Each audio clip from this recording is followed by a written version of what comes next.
evening, Wahad. Welcome you. You came to get a worldview from yours truly, the Honest Jew. Welcome back, everybody, to the Victor News Network. Finally back from the vacation. Since I've been in vacation, that also means that I was pretty detached from the news. I honestly did not feel at all like opening the laptop or doing anything like that. I definitely tried to be terminally offline in this interval. Overall, this one may be a bit rusty. Remains to be seen how will the flow of the podcast be going. But as you know, I'm going to try my best and see exactly how is it gonna go. Since I have a pretty complicated time forward, meaning this upcoming month and a bit, and maybe some instances when I won't be publishing a podcast. It remains to be seen how and when. But there'll definitely be a high possibility starting the end of April or thereabouts. However, well, we'll see. Suggestions regarding videos and other things that may come into your mind are accepted either via comments to this video or via email at thehonestjew1@gmail.com, posted on the screen or on X.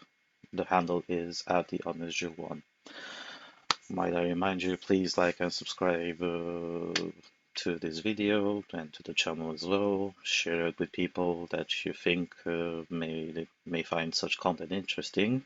It means a lot to me, especially still in this situation to bridge this barrier in the beginning with low numbers.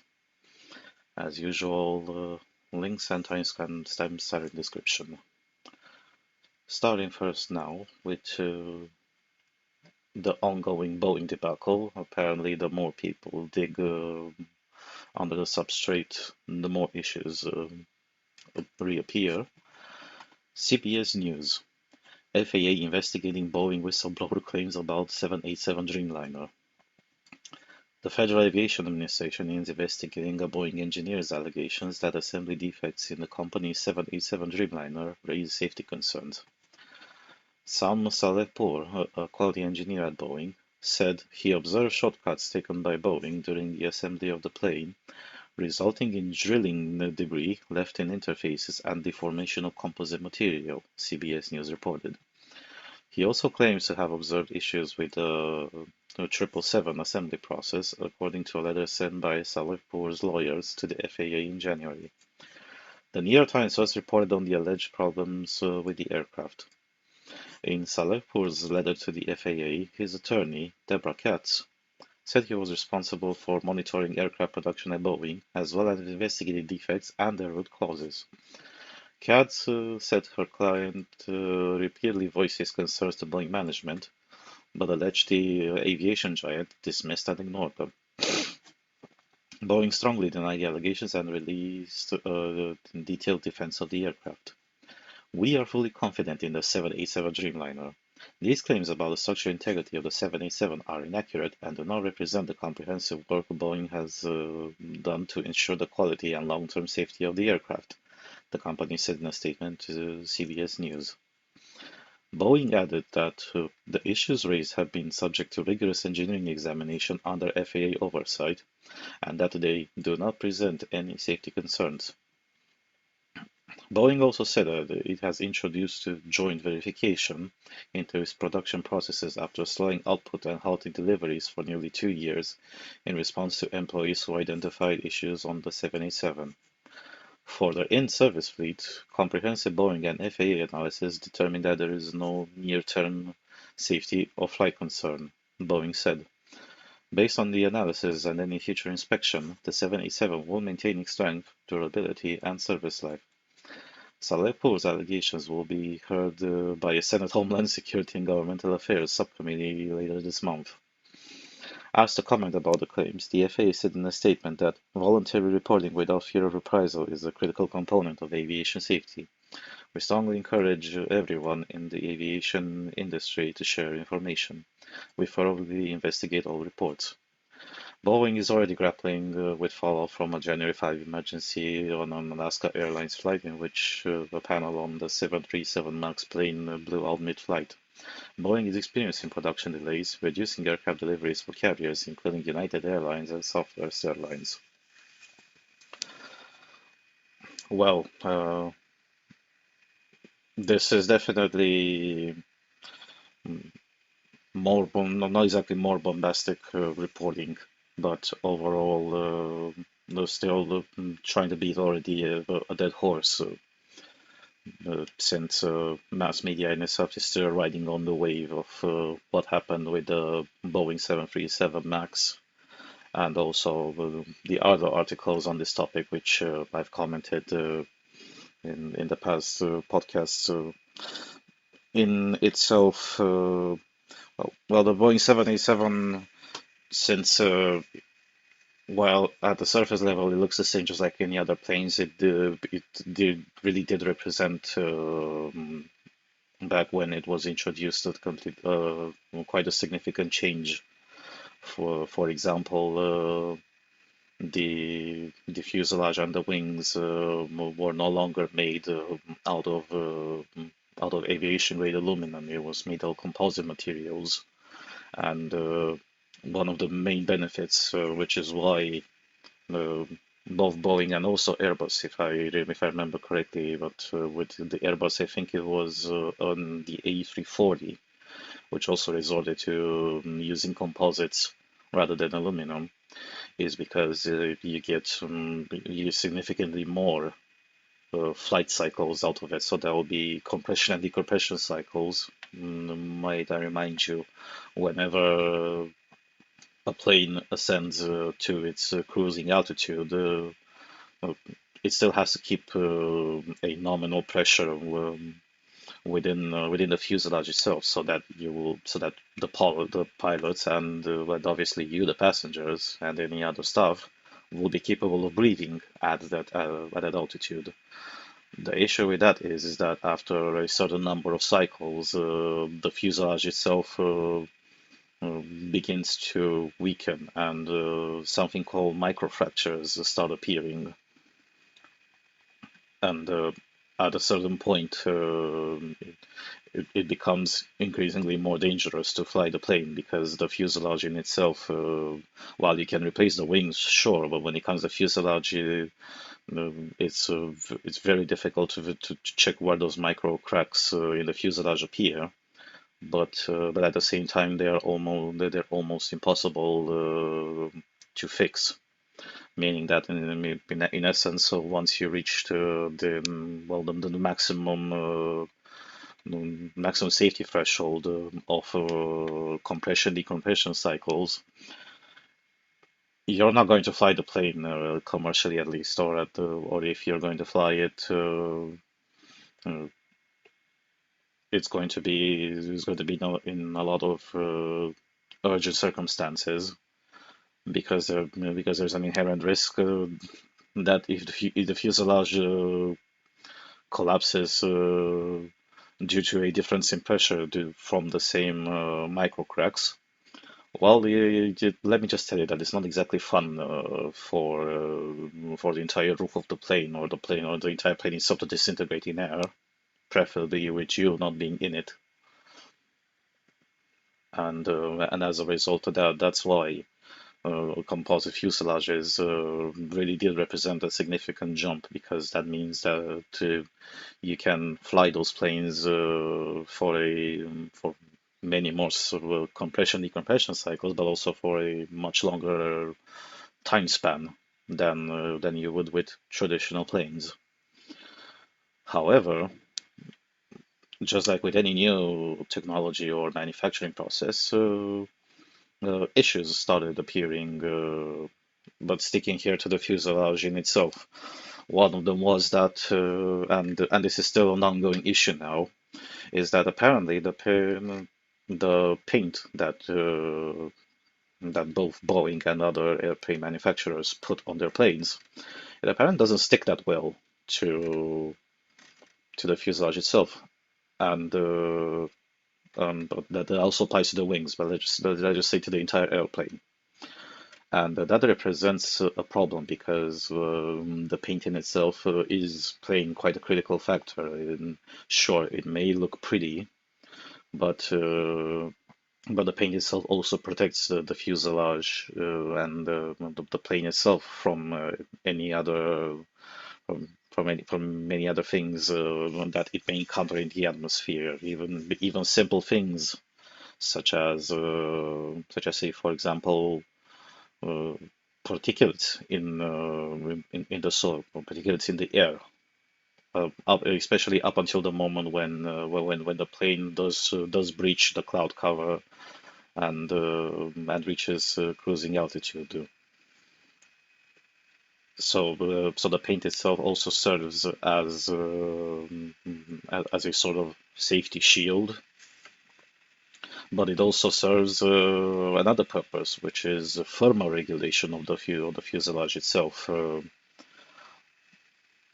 of the good reasons why, well, most of the planes are painted white is because white is also mm, the most thermally reflective material uh, that exists right now. Here I'm referring to white paint. While there are also other companies which, yes, I am aware that they use different colors. Take, for example, just like this article says, Southwest Airlines. Well, Southwest Airlines, well, sort of ironically, the planes that they use are painted in three colors, which kind of look like the Romanian flag. So starting from the nose, it's blue, then it gets to yellow, and then at the end of the plane, it's red.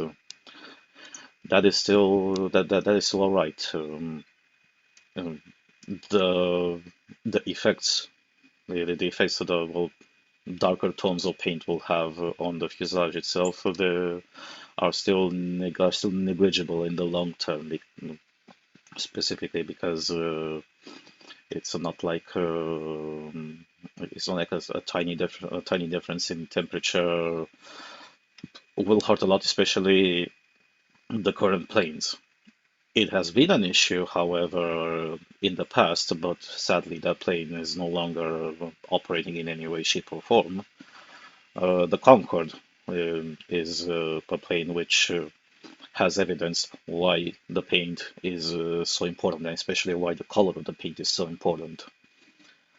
As you, as most likely many of you remember, well, the Concorde was a plane that was painted white just like any others, and it had quite both companies that operated the Concorde, that being Air France and British Airways. Well, they just had quite a subtle logo on the planes in order to at least make them easy to identify which is which, and that was about it. However, and here is where we're going to dwell into the territory of episodic autism. Back in the 1990s, or mid to late 1990s, Pepsi at one point, back when it was still really doing crazy marketing stunts, what they did was to hire a Concorde in order to fly it around the planet in order to market their brand. But in order to market their brand, well, it makes simple sense. So that if you're the company Pepsi, you're going to have to paint the plane in blue and also add the Pepsi logo on the plane as well. That worked in theory. They did manage to paint the plane and to also slap the logo on it. But they didn't. But after the first flight, they suddenly realized that with the blue tone, with the blue color of the Pepsi company, it ended up making the plane much hotter. Well, also because here is also another important aspect when it comes to physics, and especially physics when it applies to airplanes.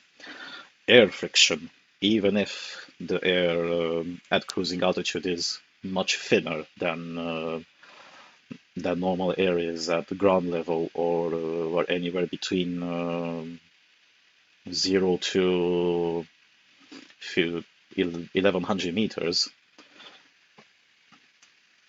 If you go at sufficiently fast speed, which is what the Concorde was made for, air friction becomes really an issue, and that's also the reason why the the main project of the Concorde ended up choosing to paint the plane white.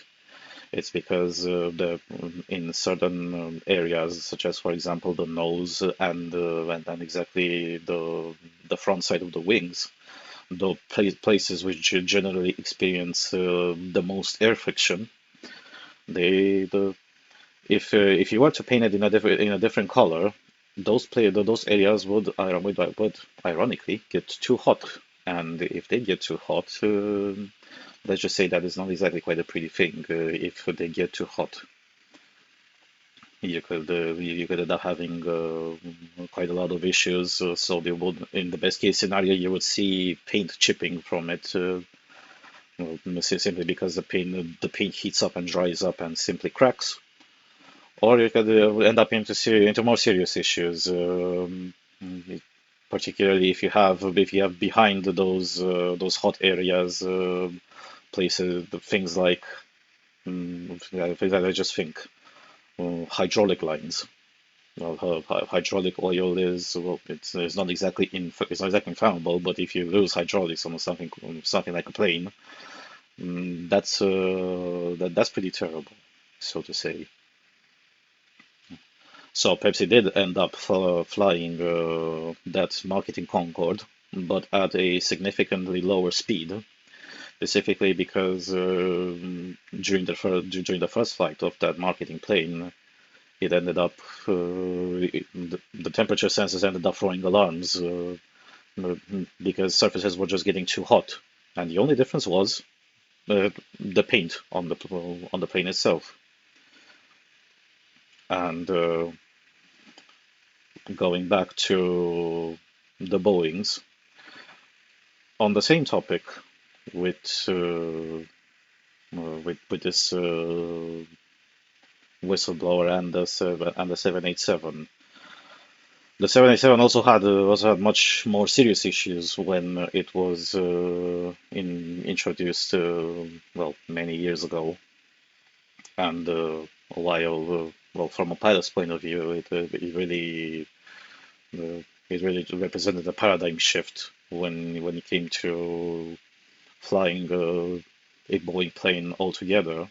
It was also something which was well nicely received by the passengers of the companies that bought it, but it also implemented other new technologies which initially were meant to cut down on things like fuel consumption of the auxiliary power unit.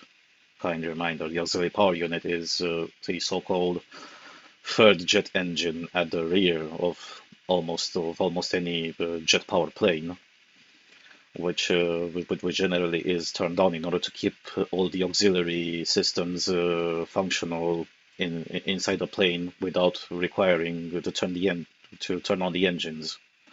It consumes much less fuel since it is a much smaller jet engine, but one of the fundamental traits of a jet engine, and that's why any plane, um, any jet power plane in the last few decades has come with an auxiliary power unit, is because if you try to turn one of the big engines, well, the big engines are definitely efficient when it's under load, when it's actually doing something. Whether here we talk about the turbine engine of the Abrams tank, or if we talk about the turbine engine of any plane in existence, doesn't matter if it's a jet turbine or if it's a turboprop.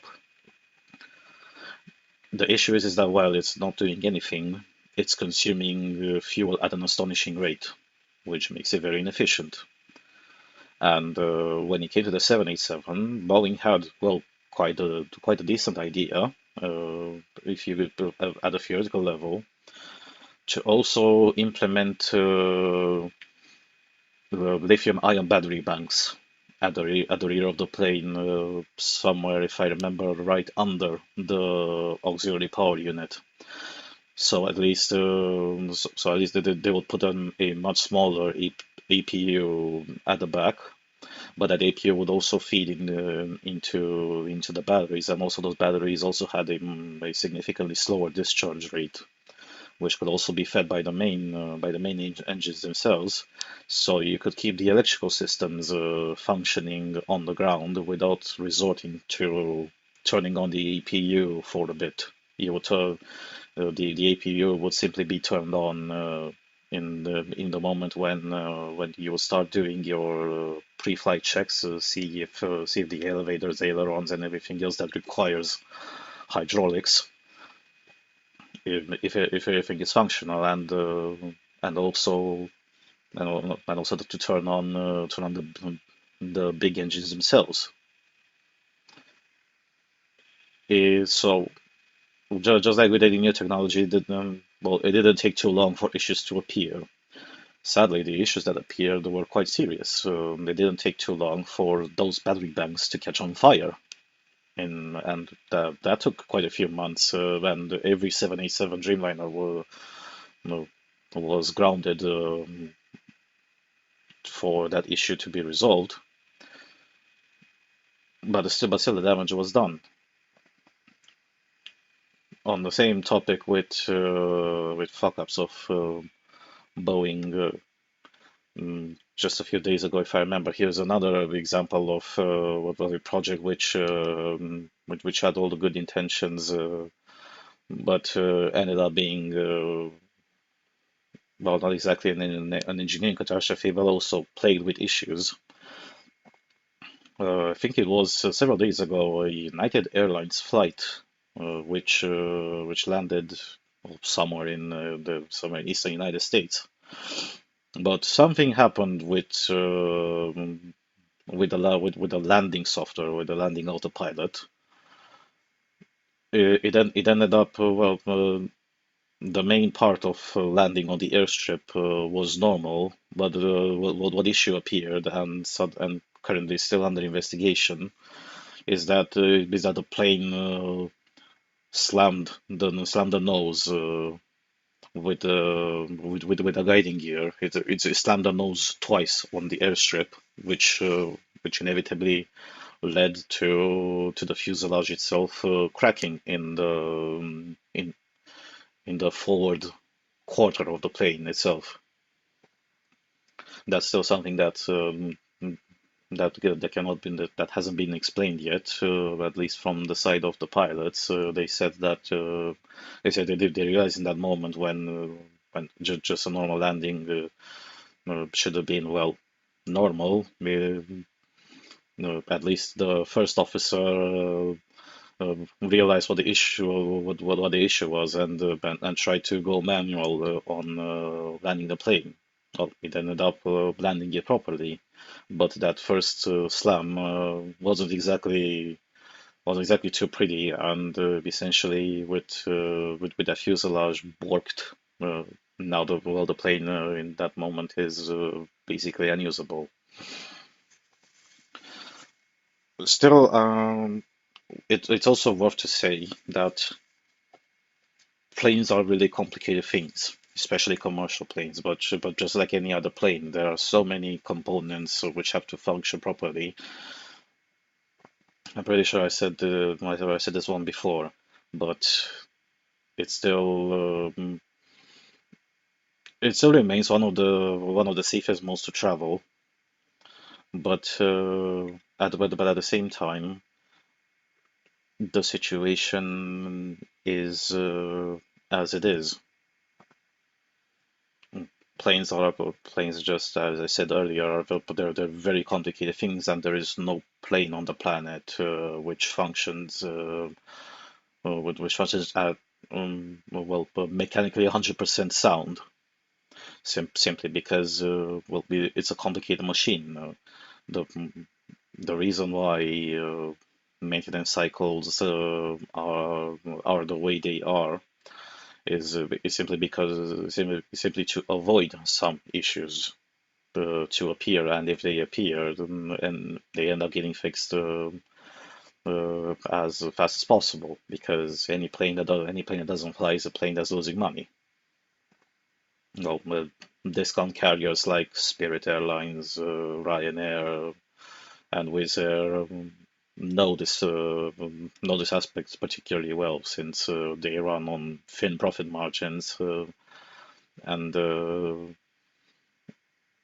and in those cases, the plane running is so much more important than it is for, say, a legacy carrier like Lufthansa, because Lufthansa charges, yes, higher prices, but at the same time they also do not suffer from the same pressures as discount carriers do.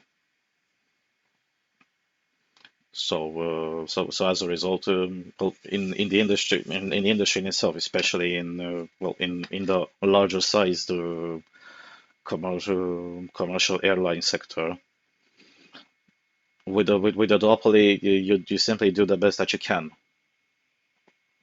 Make sure even Airbus has issues, but the issues especially when it comes to manufacturing are much lower than, well, it is currently in Boeing's case. However, it's also worth mentioning that, let's say that let's get to this example with the Boeing 737. The Boeing 737 is one of the best-selling planes on the planet. It has been consistently like that, and kind reminder, one of the reasons why Airbus exists is because Airbus in the beginning wanted to build a competing plane to the 737. Okay, with some political motivations, of course, because it was a multi-state effort to build the first A320, and also the bar was set pretty high. But overall, a plane of the size of the Boeing 737 and the competing Airbus A320, uh, they are about the widest used planes on the planet. If especially if you're American and you flew with Southwest, the vast majority of Southwest planes are 737s. If you flew with if you flew with Ryanair or Wizz Air, but especially Ryanair has also got quite a lot of Boeing 737s, and one of the reasons why it's such a successful plane is because it's well, both the not only the 737 came first, of course, uh,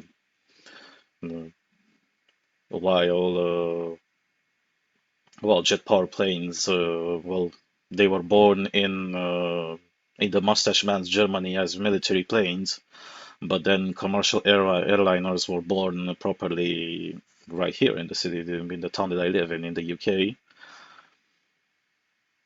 The most successful commercial planes came out first from the US, which is why the US completely dominated. Sure, they had also some really auspicious circumstances, that being the Americans at the end of World War II, they had all their industry intact. It wasn't blown into oblivion like it happened in the case of Europe, UK included. But they but they also had much more forward-thinking engineering and also technology, which is why they essentially dominated the market. For the simple fact that Airbus broke the monopoly and turned it into a duopoly. That's quite an impressive achievement in itself. But the reason why the 737 is so successful is because it was one of the first, and it was also one of the best when it came to strategies, especially in the past 40, 50 years, particularly when thanks to different geopolitical forces on the planet, whether we talk here about OPEC and when the overall circumstance of the energy market and energy prices, and also changing circumstances like the collapse of the Soviet Union. It no longer became that problem. Not well, it not only not profitable, but also uh, airline strategies started looking into different routes. And for example, it's a very clear reason why if you were to fly from say Dubai to Tokyo, living and you're going to fly with Emirates, living aside the fact that the Emirates is definitely quite expensive, but let's just think of the economic argument here. Definitely a 737 will not be capable to reach to reach Tokyo. But at the same time, you need if you don't have a plane that can reach Tokyo, so the plane must be larger. But at the same time, for the plane to be larger, it also needs larger engines. However, you cannot exactly fly, say, 100 people from Dubai to Tokyo because the ticket prices would be so absurd. Almost nobody would end up paying that money. So that means that you also got to make the fuselage larger in order to carry more people than with a normal plane. But that still is not exactly a niche scenario, but definitely not part of the norm. The norm generally is with mid-length flights with planes like the 737 and the A320. You're not going to fly, for example, from London to Warsaw in something like an Airbus A340 or in a Boeing 747. Sure, that those planes could definitely exist if the sheer demand was there. But that big of a demand isn't there, you're going to resort to planes which are also relatively fuel economical, but you can also put as many people as possible in order to fill up the plane and to also make the most money per seat and per passenger occupied. And all across the world, this is about the strategy. This is about the strategy that airline companies apply. And for the consumers, for the customers, it definitely is convenient. There are plenty of examples of this, and you you can simply have a look at, especially people from Eastern Europe can relate to this. Do you remember a time when there weren't so many regional airports in any Eastern European country, and if you had to emigrate in Western Europe, you either had to spend quite a lot of money on the plane, or on the plane flight. Generally, one of the reasons why it cost so much is because you probably had only one company capable of offering the service, and it was definitely the state company with all its inefficiencies and grifts and monopoly on that route. Or you and so that would resort to yes, spending quite a lot of money on a plane ticket, the money that you didn't have, or you simply took alternative means, such as generally interstate or interregional buses, or you took multiple trains to reach your destination, while a plane would definitely be more advantageous when it comes to time spent. One of the disadvantages of flying with a plane back then was that, well, it definitely dropped you in a large city or the capital. But then the problem arose. Okay, you get to that city, but a place where you move or where you're meant to work is most likely not. Uh, it's most likely not that place that you ended up arriving in. So what are you gonna do in that moment? Well, if you in a lot of instances when you don't know the language, you're kind of screwed. But also one of the reasons why tourism exploded in Europe overall is because up until very recently, those discount carriers also offered, yes, quite advantageous prices. Well, let me just give you a simple example. What would happen with the Canary Islands if you didn't have Ryanair busing, especially during the summer season, hundreds of thousands of people from the UK and Ireland and any other destinations? Well, that island would just simply die because in order to get to the Canary Islands, you would first have to fly to either Barcelona or another city or another city which has an airport on the east coast, and from there you had to take a boat. Boats are pretty expensive, even if they carry a lot of people. If you really want to look at how much a place on a boat costs, you just simply have to look at how much does it cost you to travel from any eastern port town of the UK all the way to either Belgium or the Netherlands.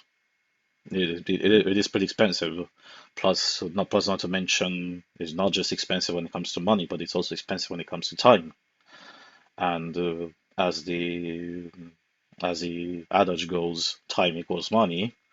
Well, the extra time that you spend, is definitely going to leave a lot of people simply not doing it. They'll find something else rather than go to the Canary Islands to to get to party and get shit faced. And well, without if say a plane like the 737 didn't exist or the A320, those areas would just simply be as inaccessible and even more exotic. No, but not to mention, if they were inaccessible and exotic, that doesn't mean that they will be exactly economically successful. And the trend, as we see, it's still growing. There are more and more people flying year after year, and with more and more people, and so having a much higher and higher demand of people flying. That means that from somewhere planes have to appear, and and when the most optimized routes are there are definitely these ones where the 737 and the A320 are performing their best. The this is a situation that you have to accept as an airline company, because sadly other alternatives don't exist. So uh, transitioning from a Boeing fleet to an Airbus fleet requires a complete paradigm shift when it comes to your own operations with the planes. Just as I said earlier, planes are really complicated things, and considering the way that they're built, well, comparing while the Boeing and an Airbus may look similar-ish from the outside because it's a more or less standardized design without being legitimately standard. But everybody kind of got to the idea how to actually build a plane in order to, well, properly function. We're no longer in the propeller era. where you could choose to have well, probably two engines on the wing and one in the nose, or four on the wing. No, the design got standardized over time. But when it comes to servicing them, that's a completely different story. It's a you're comparing, for example, to try to use car terminology over here. Uh, it's kind of comparing maintenance on a Bugatti Veyron with maintaining a McLaren P1. Well, while both cars are frighteningly fast, and they kind of look the same. They kind of look the same when it comes to shaping. We're not gonna get into the aesthetics here, but those cars, those cars, even though they both have an internal combustion engine, but the way those cars function, they're and any other things, well, they're completely different. For example, you have, yeah, what is it, three turbines on the McLaren P1, three turbos, but the Veyron has but the Veyron has four. The Veyron also has eight extra cylinders compared to the McLaren P1. You have many other things that break on that can break on a McLaren, not on McLaren, or both also on a McLaren P1, but also on a Veyron. You kind of get the idea. While the surface level they may look the same, when you delve deeper into it, especially when it comes to maintenance, well, that represents a very different scenario when it comes to maintenance and cost of maintenance as well. Now, I don't know how to tell you, but in simple aircraft engineers and maintenance staff, they don't grow on trees, and but then the planes are so complicated. It's not like you can train a guy in 3 months or 6 months in order to work on a plane. Especially since if that apprentice messes up, that may mean the destruction of the plane and damages the damages the tens to hundreds of millions of dollars for the company when it comes to the loss of the plane and also the lawsuits that will inevitably come around if uh, if the fault is determined to be of the airline companies. So as a result, uh, that's why generally airline companies try to stick as much as possible with one single plane in order to streamline the maintenance process and to also streamline the costs. Sure, you can run a mixture of planes, but running a mixture of planes it implies a certain risk. For example, well, you can't maintain a normal Boeing 737 300 compared to a Boeing 737 800 because there's a distance of at least 30 years between those two planes. Even if at the surface level they look the same, um, the 737 800, so that'll be one of the max variants. It's a completely different story, and it's a completely different story. You have many more auxiliaries. You have many more electronics, much more electrical wiring, different engines, mm, different control schemes, and then different software as well. Yeah, and I say there's different software as well because the 737 300 was one of the very few, well, almost fully mechanical planes that flew, and yeah, it's pretty terrible for a company like Boeing to not solve this issue as soon as possible, especially because one of the disadvantages of being in a duopoly is that if you keep on messing up long enough, inevitably as much as patriotic as, for example, Boeing's customers want to be, it doesn't take too much for simply for simply your even your loyal customers to get fed up, and then they go to the other customer. And in an industry where building planes is something very expensive, it only takes you as a company several years of constant fuck ups, constant technical fuck ups that end up being reputational fuck ups in the end. And you might as well check yourself out of the market in that moment. So and if that happens, oh sure, Boeing is definitely not going to go underwater anytime soon, mm, especially because Boeing is also a very good collaborator of the Pentagon. But what about the civilian part? There have been other companies in history that operated really well in the military slash defense sector, and when they dipped their feet into the commercial civilian airline manufacturing, they either had yes, reasonable success, or if they built a plane, and while the plane was definitely good in itself, it ended up being too expensive, and they simply checked themselves out of the market and went back to what they were doing best. Great examples here. Say, look, McDonnell Douglas.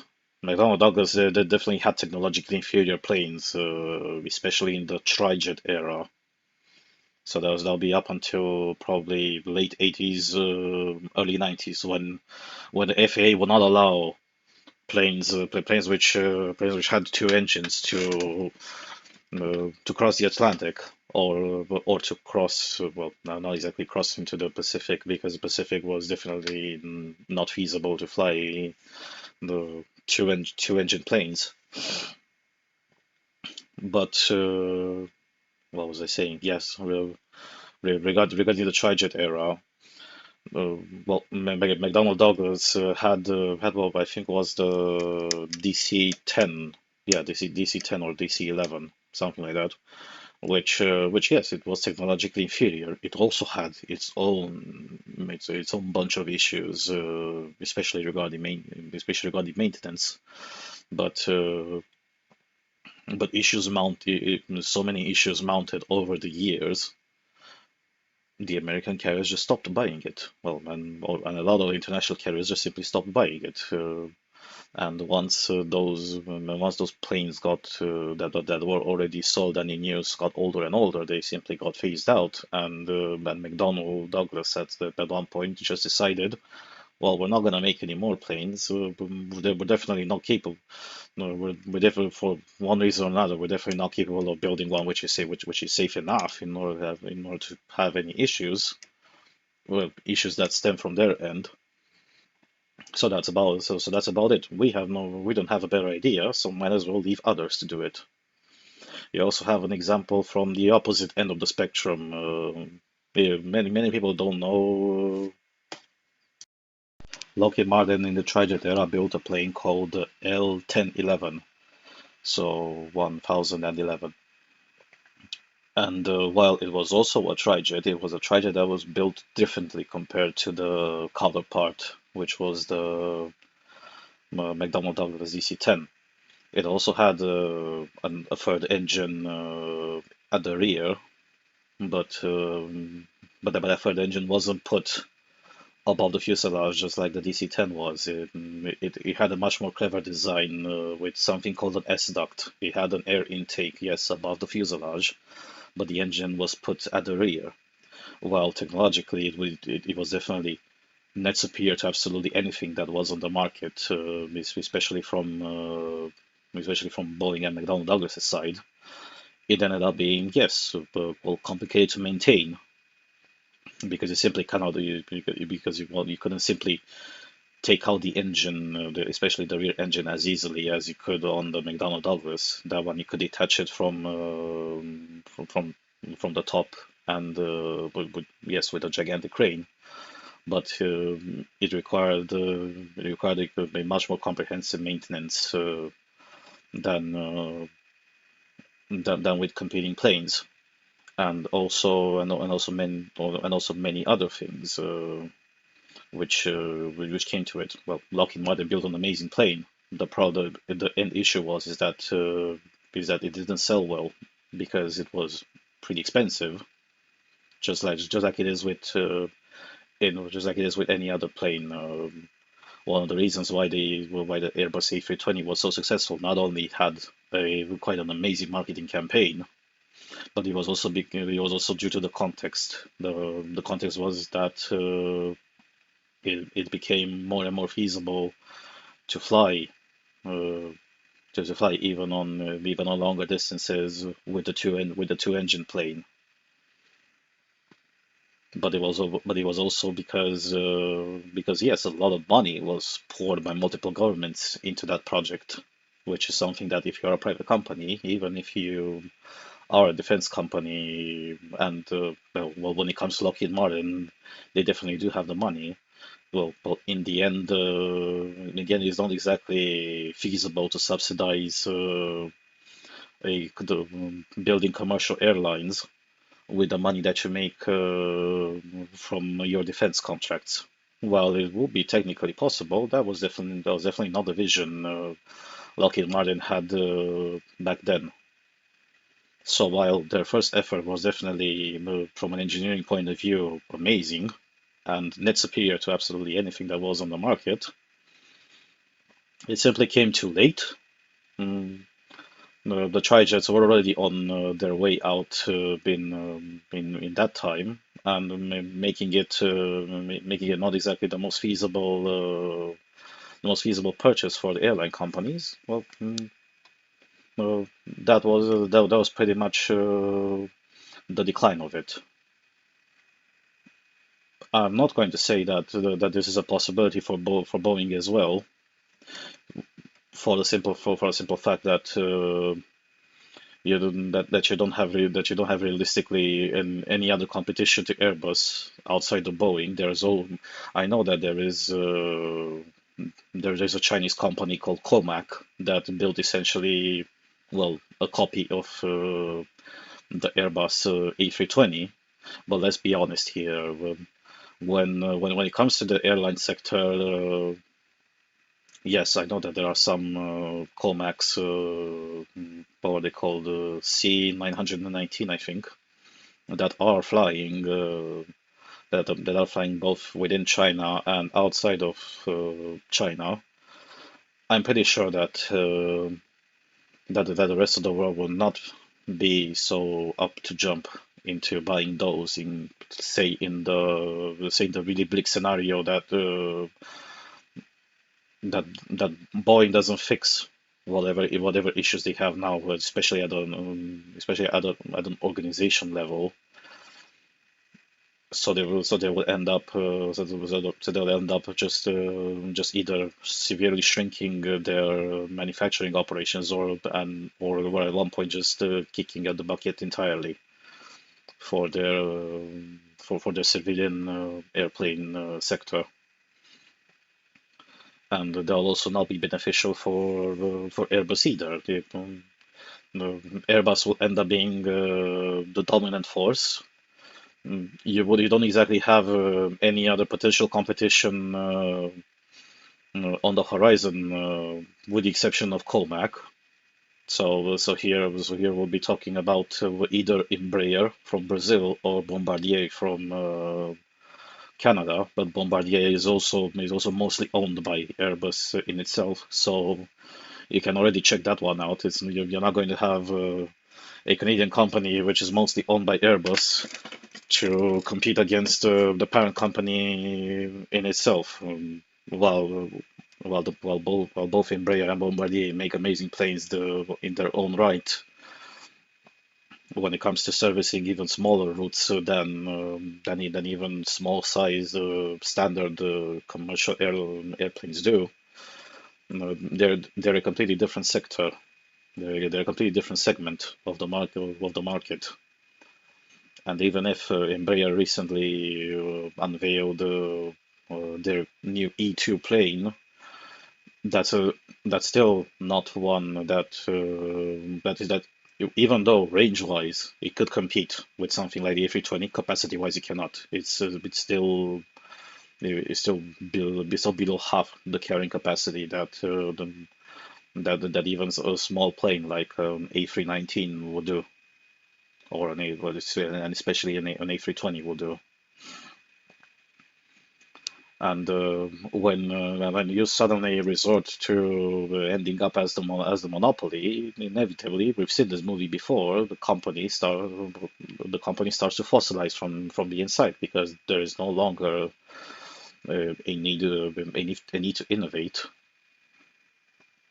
and your customer base will just simply swallow it up because the alternative would be to not fly any plane, and not flying any plane means that, well, if you're an airline company, uh, why would you exist in that moment if you're not gonna fly? So so as a result, you would either buy in that scenario Airbus planes and fly, or you're not gonna buy any Airbus planes, and at one point when whatever airplanes you got now in your stock, you will slowly phase them out, and that's about it. That's the end of your story. This is as much as I could have said about this topic. It remains to be seen what exactly is going to happen. There is definitely an interest within the U.S. government to not let Boeing keep on doing what they're doing. However, just as we know with the governments, they are pretty inefficient themselves, and particularly since we talk about regulators sadly tend to be the some of the dumbest people on the planet. There is no other place in this world where you would find not just unqualified people, but absolutely dumb people that that occupy places in occupy space in places where they shouldn't be. In the last podcast, I mentioned regulators from the EPA. While sure, in the case of the FAA, it's a completely different story because FAA also has that defensive aspect about it. There are still surely plenty of people which technically shouldn't be there, but they are regulating in one way or another mm, the airline market on both sides, both Airbus operations and Boeing operations as well. If nothing changes within Boeing itself, uh, we're just going to go down the decline slippery slope for faster and faster, and when whatever competition they let up is going to be swallowed up by Airbus, and that's it. Moving on now, the Wall Street Journal. Artificial intelligence's insatiable energy needs not sustainable, ARM CEO says. AI models such as OpenAI's ChatGPT are just insatiable in terms of their thirst for electricity, Haas said. ARM made its name by devising ways to minimize smartphones' power consumption and extend battery life. Now, the company's head says the same push for energy efficiency is needed in artificial intelligence applications. Rene Haas, chief executive of ARM, spoke ahead of an announcement Tuesday by the US and Japan about a $110 million program to fund AI research at universities in the two countries. UK-based ARM and its parent, Tokyo-based SoftBank Group, are together offering $25 million in funding for the program. AI models such as OpenAI's ChatGPT are just insatiable in terms of their thirst for electricity, Haas said in an interview. The more information they gather, the smarter they are, but the more information they gather to get smarter, the more power it takes. Without greater efficiency, by the end of the decade, AI data centers could consume as much as 20 to 25% of US power requirements. Today, that's probably 4% or less, he said. That's hardly very sustainable, to be honest with you. The power issue has drawn growing attention from technology executives in recent months and helped drive up the stock prices of companies that own and operate electric power plants. In a January report, the International Energy Agency said a request to ChatGPT requires 2.9 watt-hours of electricity on average, equivalent to turning on a 60-watt light bulb for just under 3 minutes. That is nearly 10 times as much as the average Google search. The agency said power demand by the AI industry is expected to grow by at least 10 times between 2023 and 2026. It's going to be difficult to accelerate the breakthroughs that we need if the power requirements for these large data centers for people to do research on keeps going up and up and up, Haas said. He expressed hope that a US-Japan research partnership would work on solutions to the power issue. Arms funding is going to a collaboration between Carnegie Mellon University in Pittsburgh and Keio University in Japan. The partnership is a project of the US Ambassador to Japan, Rahm Emanuel, who last year organized a $150 million US-Japan research program in quantum computing backed by IBM and Google. Elsewhere in the AI partnership, and NVIDIA are set to spend $25 million each to support AI research at the University of Washington and Japan's University of Tsukuba. Emmanuel said it was important for the two allies to work together in the face of competing AI and quantum computing research in China.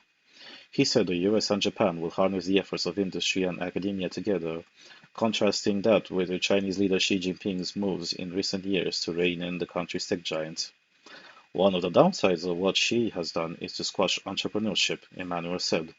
Our model is going to be more successful. In a speech last month, Zhao Leiji, chairman of the Standing Committee of the National People's Congress, said investment in China's high-tech sector has been increasing at double-digit rates in the country, and the country is committed to innovative development. He said China would work with other nations in advancing AI. To start off with this, there are multiple pieces that are worth discussing over it. One of them is definitely, yes, this electricity requirement. If you haven't seen a data center in your life, those places consume quite a lot of power.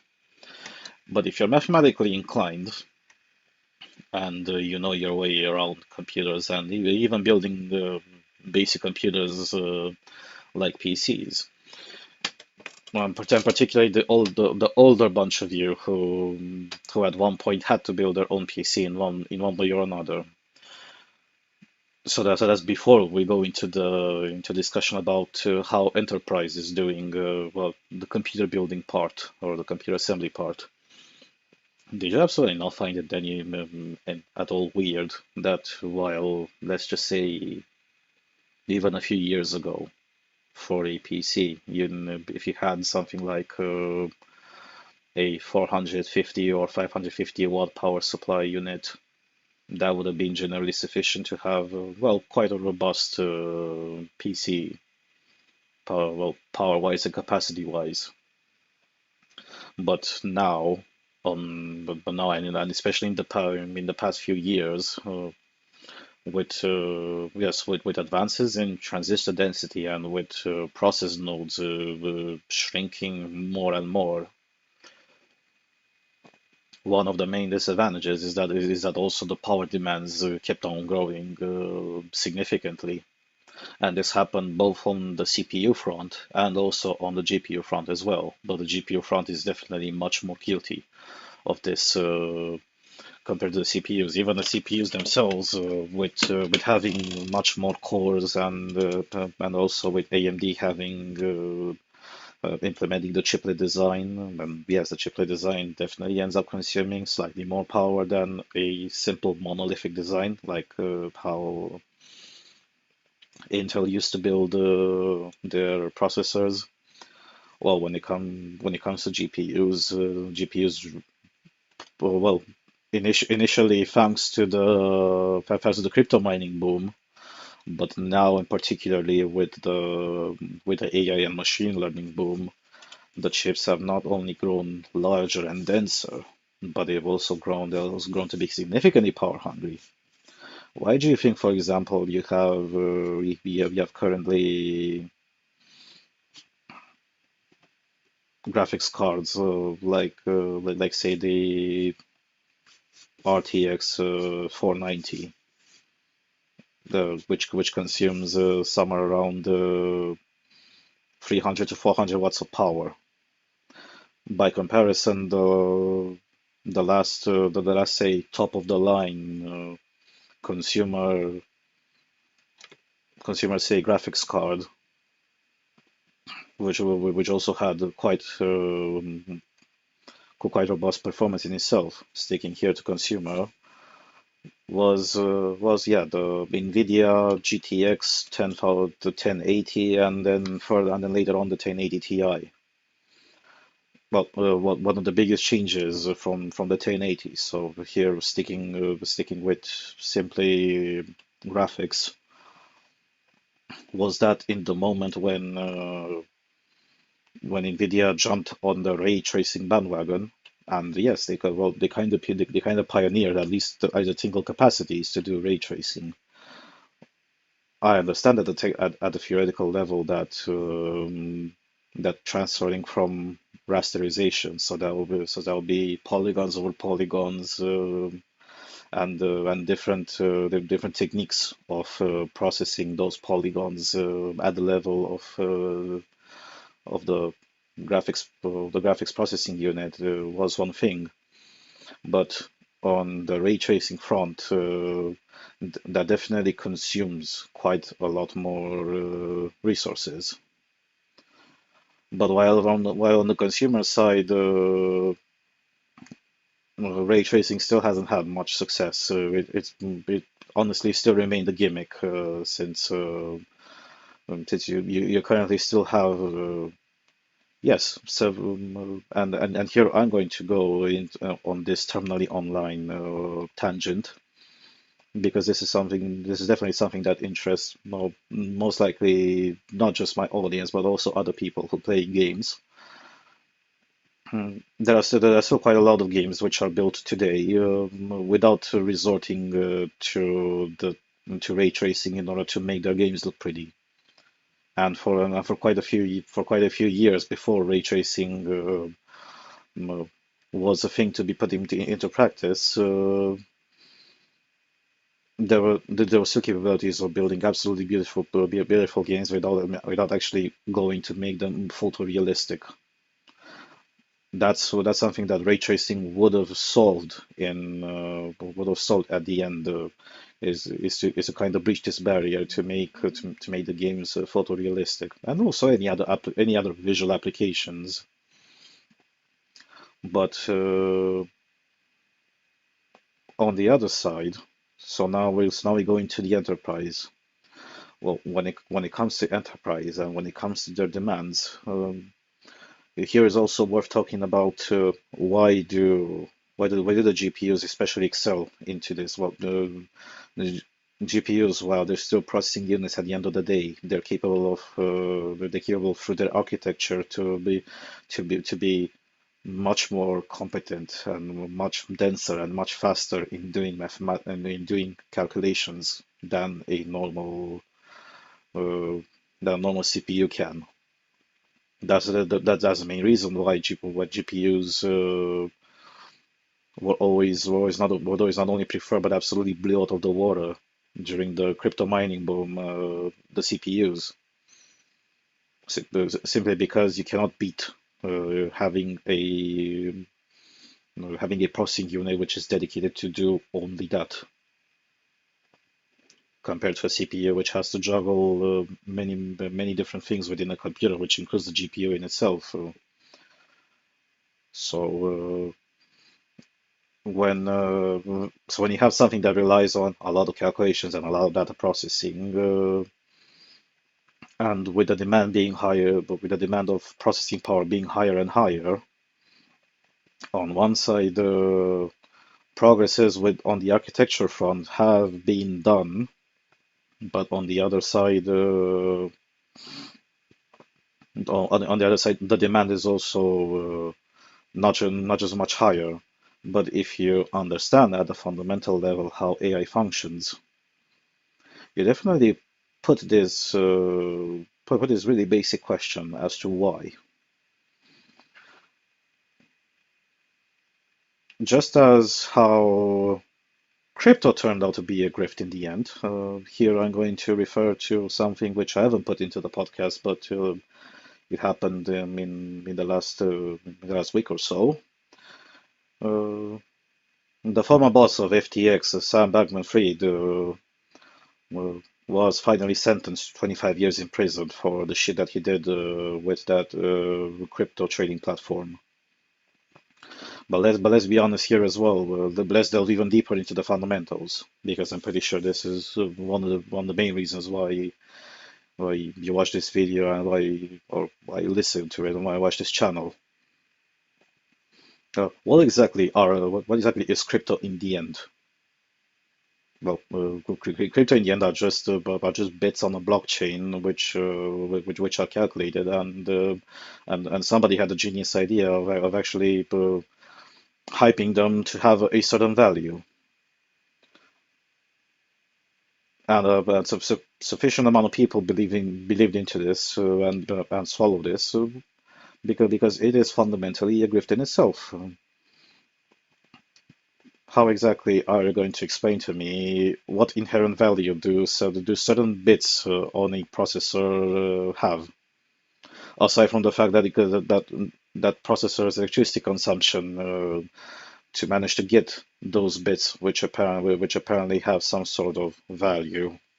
No, the even worse than when it comes to stock markets. The crypto is fully either technical machinations or but at the basic level, pure madness of the masses that gives it the value. There is absolutely no person on this planet that can explain to you right now, say for example, uh, why is one Bitcoin worth something like $40,000 these days? Well, are you really going to tell me that a Bitcoin is worth more than a Honda Accord? How did you get to that valuation? Surely you didn't need to spend $40,000 in electricity to mine that Bitcoin, and with the inherent scarcity of it, no, ju- just like with any blockchain, the more bitcoins are mined, so to speak, through sheer calculation crunching, the more complicated it gets, and that's how the blockchain in itself function at the fundamental level. But still, how are you going to explain to anybody, if you as a person exist out there, how does a Bitcoin in this moment is worth more than a Honda Accord? A brand spanking new Honda Accord, top of the line, doesn't matter. Then still, the point still stands. A Bitcoin is worth just as much as a car, and quite a decent car. How are you going to explain to me what's the fundamental behind of it? Are you going to just tell me, well, man, it's because of the demand in the market? Well, sure, I can also I can also find another 100 people that can generate an artificial demand. Let me just say that I can generate an artificial demand for transsexual midget prostitutes. Well, just because me and another 100 people manipulated the market into generating an artificial demand for those 100 transsexual midgets, it doesn't mean that those 100 transsexual midgets really do have an inherent value themselves, aside from the idea that I propagated with those 100 people, with those 100 other people. Now you get the point. Crypto functions the same way, but at the global level, and you have many, many more suckers in, because also people themselves. Oh, and here, let's be honest. A lot of people do. A lot of people, and that's me included. We have this sort of speculative and opportunistic part when it comes to us.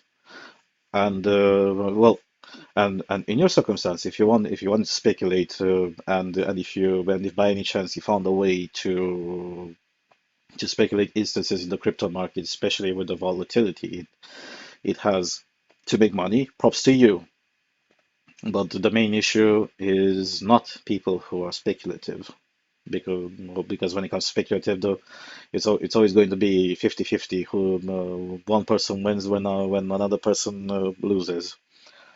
But when it comes to people investing into crypto, let's be honest here, you don't get you you don't get, well, referring here to the entirety of the crypto market, was specifically sticking to the big ones. You don't get to the valuations of tens of billions of dollars without any justification behind it. And the justification is that other investment funds thought it was a good idea to invest in essentially bits on a CPU, because simply because they thought it had some value, because somebody stuck a value on it. And and with the majority of people tending to act more like herd animals, just as much as crypto scams are still going on to this day.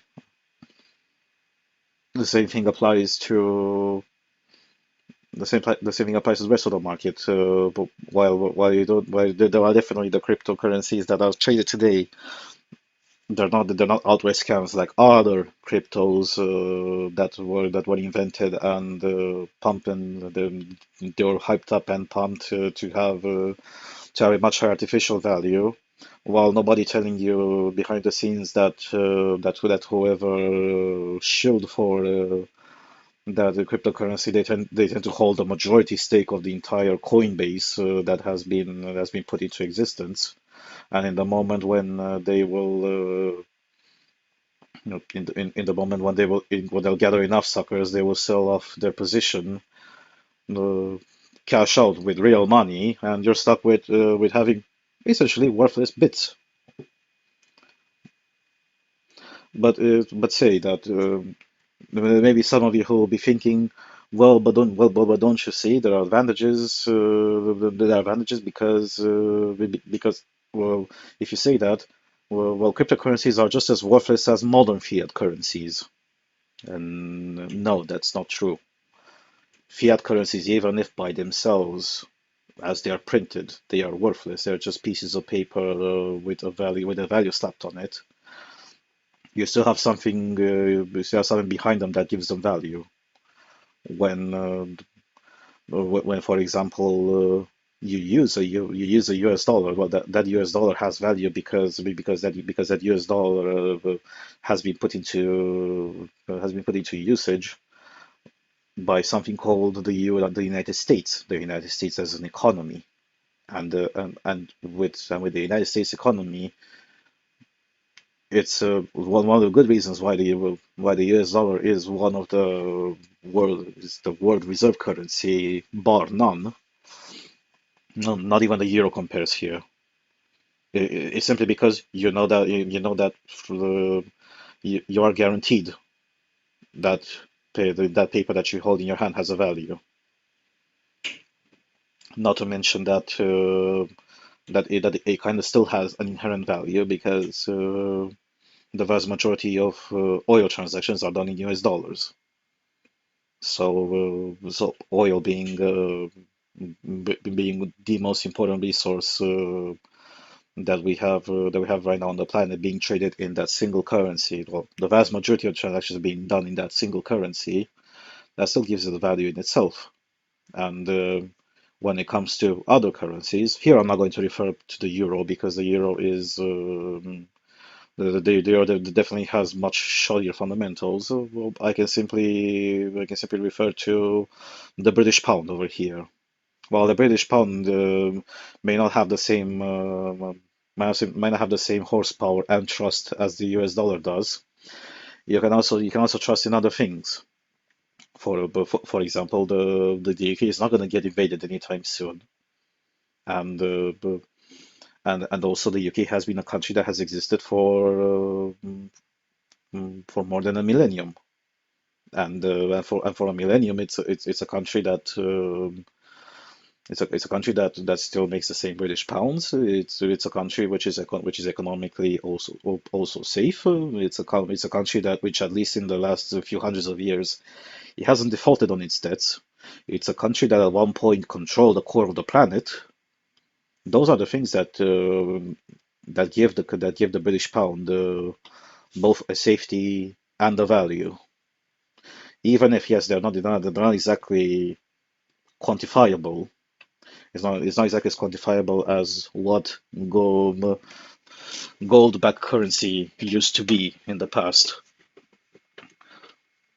But it's still from a fundamental point of view much better than crypto. Just there's still some logic behind it, and still some things make some sense. And there's also this other aspect with people that simply yes, I will say that they have way too much money, and they invest into things that they don't understand. And with the bandwagon of techno-optimism, or you see here we have a new some sort of digital currency, and see, this digital currency is worth right now this much money. Imagine with more people adopting it, it's gonna be worth much more. Imagine what you can do with your current purchase when more people will be interested in it, and then the demand will grow. You see where exactly this is going. It goes into, yeah, it goes essentially into a sort of bull market, but it goes into a bull market which doesn't have any sort of backing. Somebody will be stuck into simply owning something worthless, and not to mention, speaking of fundamentals, and this is also tied to not exactly digital currencies, but with countries that had recent attempts at making digital payments and digital transactions more popular to the detriment of physical currency. What happens if electricity goes out? What happens when electricity goes out? And you hold your electronic digital money, especially when it comes to crypto. You hold them on some. You don't have them physically. You have them on an electronic wallet somewhere or on a USB stick. Well, how are you going to use that USB stick when you have no electricity? What will happen? What will happen if, say, for example, that USB stick where you hold that digital wallet, what happens if it gets toasted? Yeah, you suddenly lose whatever crypto you had on it. But you're not going. But that's not going to happen to you when there will be no electricity. If there will be no electricity, you still have the physical money, and then you'll have somebody who will accept that physical money in one way, shape, or form because it has a value. It has a value. The vast majority of people recognize on this planet how more or less how much a $10 banknote is worth, though according to the local circumstances. In some countries, maybe more, in some countries, maybe less. But even in countries where the US dollar is not in usage, it still has quite a value. Take, for example, Russia these days. Russia these days it's a very good thing to hold to US dollars. Even in China, mm, it's good to hold US dollars. It it's always a good idea to hold physical currency. Always. This has always been the standard. And if you don't like the standard because you like to be forward thinking, and that realize one thing, that the current world is it's a very delicate mechanism, and if something critical happens to it, then everything else falls like a domino. I'll give let's just stick with this example with electricity. Say something like a Carrington event would end up happening in a week from now. If it's something like a Carrington event will happen right now, you will sure have a bit of the internet, but you wouldn't have your smartphone, just like I wouldn't have my smartphone. You wouldn't have your laptop, and then you pray to God that you have some sort of shielding in your house electrical wiring, because in the case of a Carrington event, you might probably end up getting your house torched.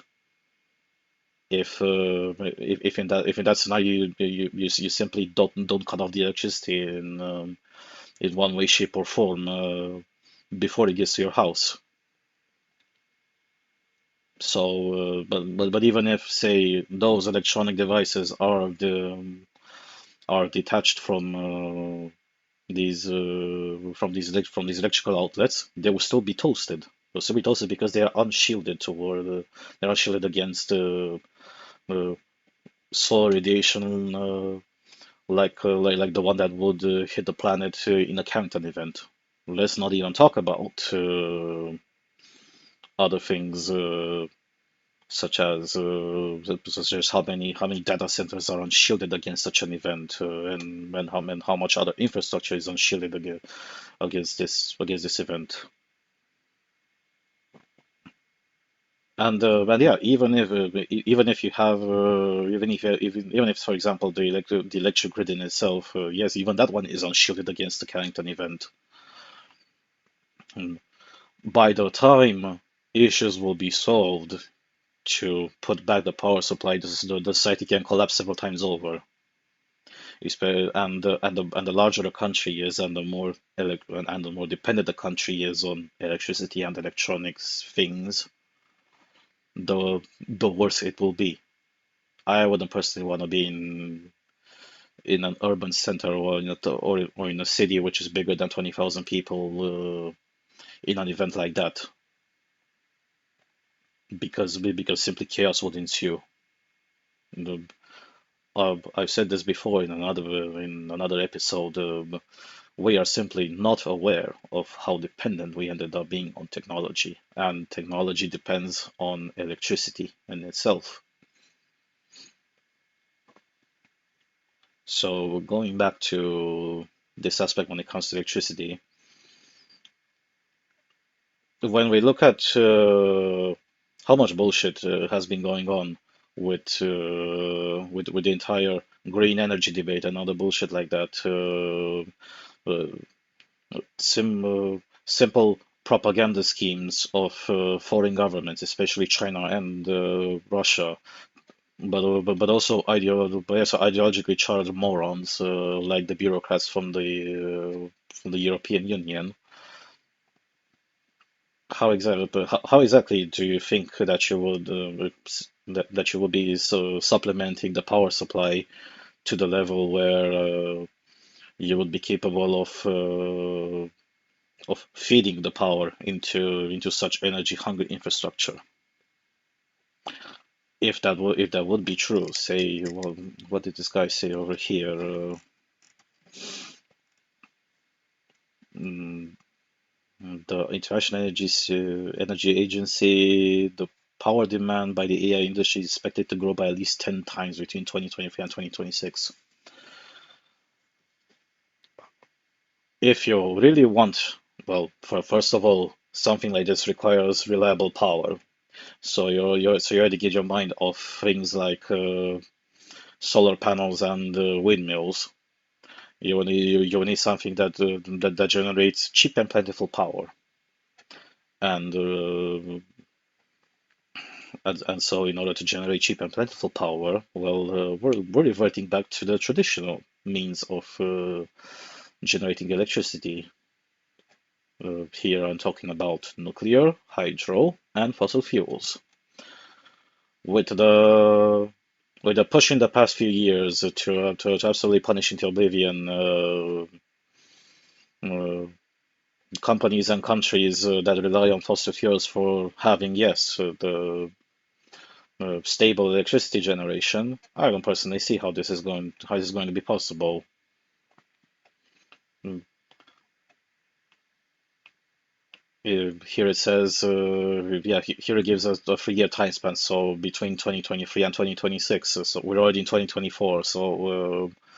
And well, I currently haven't looked at how much electricity demand has grown, but yeah, from a fundamental point of view, it's definitely this is definitely an issue. But at the same time, I don't see where this extra power will have to come from. And truth be told, the most reliable and sustainable ways of generating the sheer amount of power that even such ideas would require, you have realistically only two ways, either by hydro or nuclear.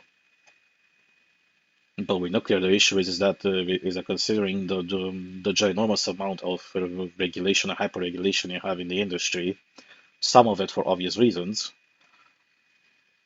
it still takes quite a while to build nuclear reactors and or nuclear power plants. And it's still going to take a while for SMR technology to kick off and to become economically viable. Well, at least NuScale has begun to some extent to work towards economical viability of the SMRs. That still isn't going to be enough. While that one is definitely a solution towards having decentralized electricity generation, how many SMRs do you think that you would need in order to power something like this? And let's not even get into and here, yes, I'm going to jump back again into what I was saying earlier about the technology aspect when it comes to AI.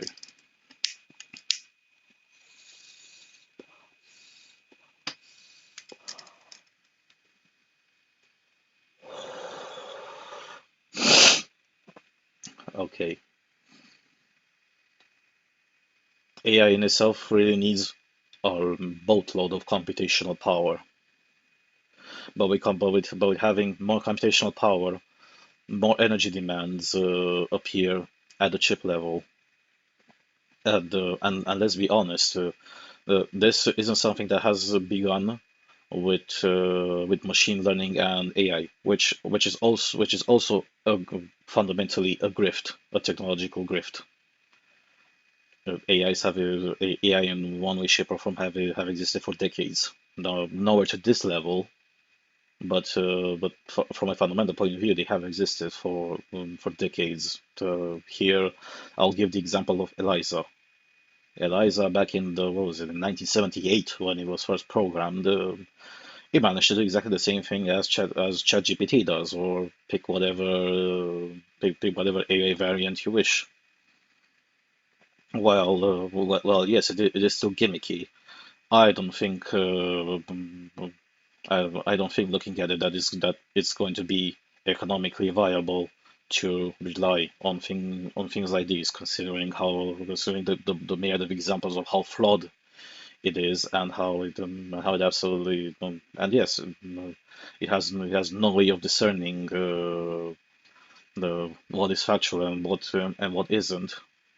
And we even got to a level several months ago where AI started learning from itself, but from the erroneous parts of itself and from the things it generated. So that's why you get completely flawed answers again and again and again. A sort of AI cannibalism, which definitely isn't helping. But the electricity demands when yes, well, consumers here, both at a individual level, but also at an enterprise level, uh, from the IT sector, for at least 15 years. instead of focusing on having more efficient of having efficient software and software that does the job, the focus shifted, yes, from the client side demand to have more and more features and more features. Not only shortens the so-called production cycles of the software, but at the same time also makes the process itself inefficient, because everybody would like to have much prettier looking interfaces or much prettier looking software, or and in order to make those things to look pretty and to be feature rich, even though a lot of those features mm, will not exactly be used as much as those companies or as those individuals think. mm, it comes with inherent inefficiencies as well, and the more and more well, at least the programming side gets complicated, but it doesn't get complicated as in it makes it more difficult. But with programming, uh, it gets further and further from what's called bare metal. Bare metal being how directly do you interact with the components within a computer.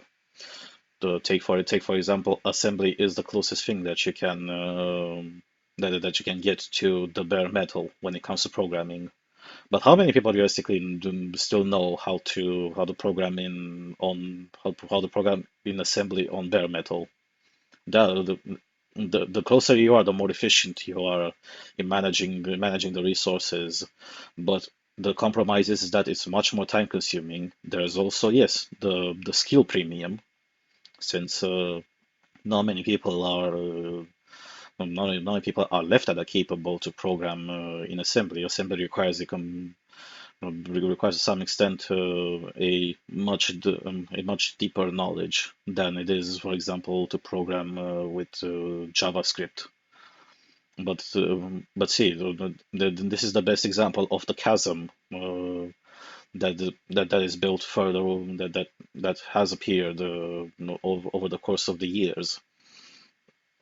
The With more and more frameworks and with more and more high-level programming languages, while in itself, yes, it is definitely more efficient for the programmer to work, meaning that it's that software is built much faster, because those programming languages also end up being more efficient by not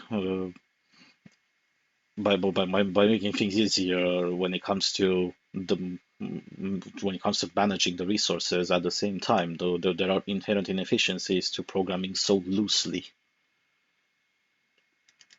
And here, yes, it still ends up being, yes, so, multiple translation layers, so that whatever you write, for example, in Python, if you write printf hello world, that will still have to be translated into binary for the computer to understand it and to do what uh, actually do what you program it to.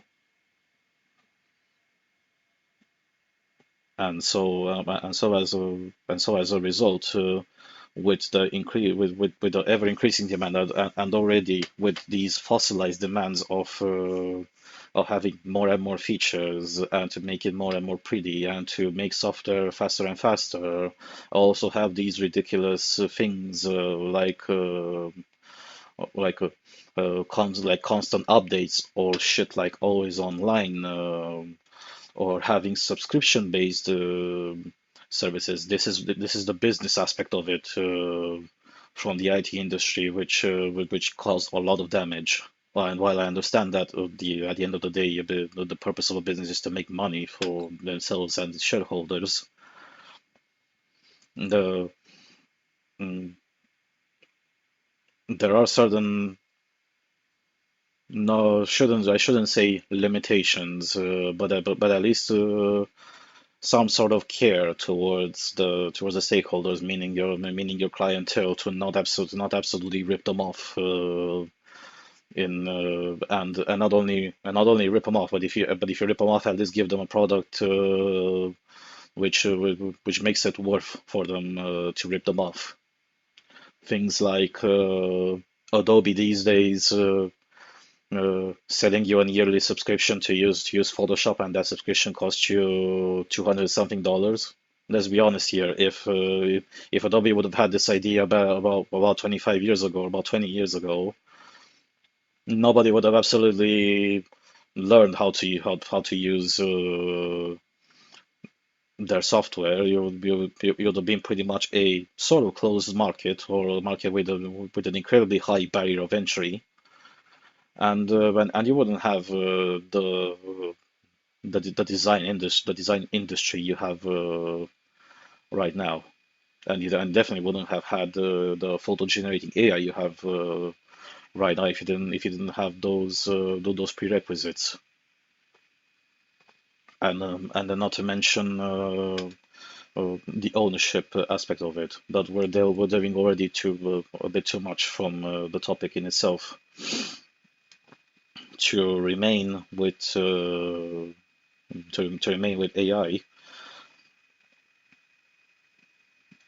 this is also another hype, another piece of hype, and another piece of hyped up demand when it comes from the clients. Uh, a lot of companies swallowed this bait that AI would actually save you time, and then save you money, and then save you in human resources, or saving people by somehow offloading some things for the AI to do. But AI fundamentally doesn't work that way. And there's plenty of evidence right now in existence that shows just how disastrous AI is. If you really want to look into it, look at how AI in employee recruitment functions. You look into that one, and then you see just not just how horrifically inefficient it is, but in the end, when it comes to interacting with people, just how dishonest and how disadvantageous everything is. And personally, uh, I am glad those companies that were stupid enough to resort to using AI when it comes to recruitment. mm, they will feel the pain of their decisions, because they absolutely had no idea what they got themselves into, or if they had an idea, somebody sold it to them. So, which essentially still makes it a grift. How exactly do you think that an AI would know by reading a CV what person is best, or what people are best for a certain role? Because the AI will look in the end at what things you feed into it. But let's be honest, uh, with us people being irrational creatures fundamentally, it's not like unless you put very specific criteria within it, and even that specific criteria might not always be correct. You're going to have errors in the system. You're going to have errors in the system inherently, because the AI is still a tool. It's not a be all and end all of existence. And if you rely on your decision making, especially when it comes to, well, important things like employing people, for your company, in the hands of the AI, when when you definitely also delegate this responsibility to somebody who has absolutely no idea how AI functions behind the scenes, or at least knows how AI functions at the basic level, uh, it's just going to end up being a disaster. You're going to end up with, spending much more resources in the end, and spend also much more time in the end, while you may never realize in a realistic time span what exactly the issues are. And the more and more companies resort specifically to this to having this sort of AI enhanced recruitment. Well, it's not AI, it's not actually AI enhanced, it's more like AI handicapped recruitment. but the demand is still there because yeah, the bandwagon keeps on going, the grift keeps on going, and there's a lot of money involved in this grift. In order to close this topic and to approach and to keep on moving on with the podcast, let's also discuss about the geopolitical aspect. Even if this machine learning slash AI industry is in itself a grift, there's something which is at bigger play, and that's particularly focusing on starving China financially. The trade war that has been going on in the past few years, but it has intensified in the past year or so when it comes to AI development and then chip making and semiconductors.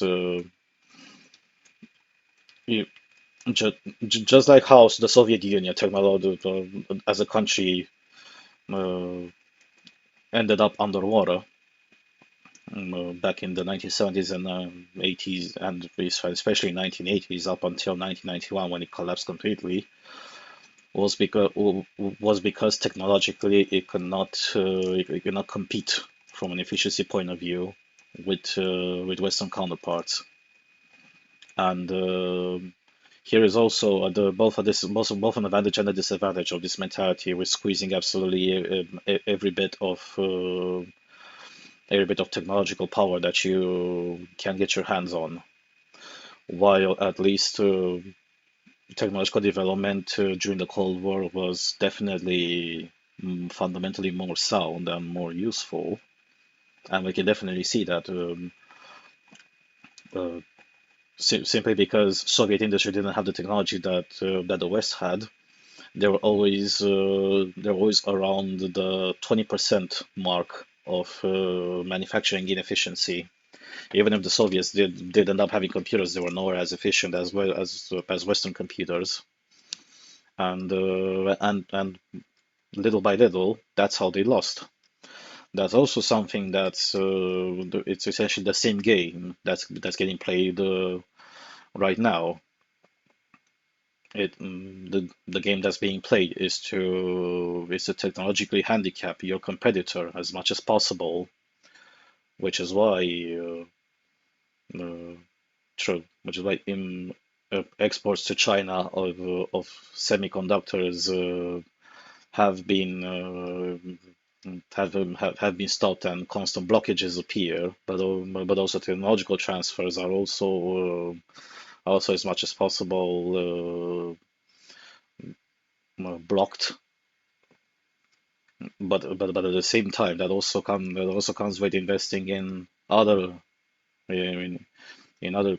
machine learning driven companies, and especially since machine learning relies on semiconductors, and in the electronic dependent world that we live in, semiconductors are everything. That's even more important.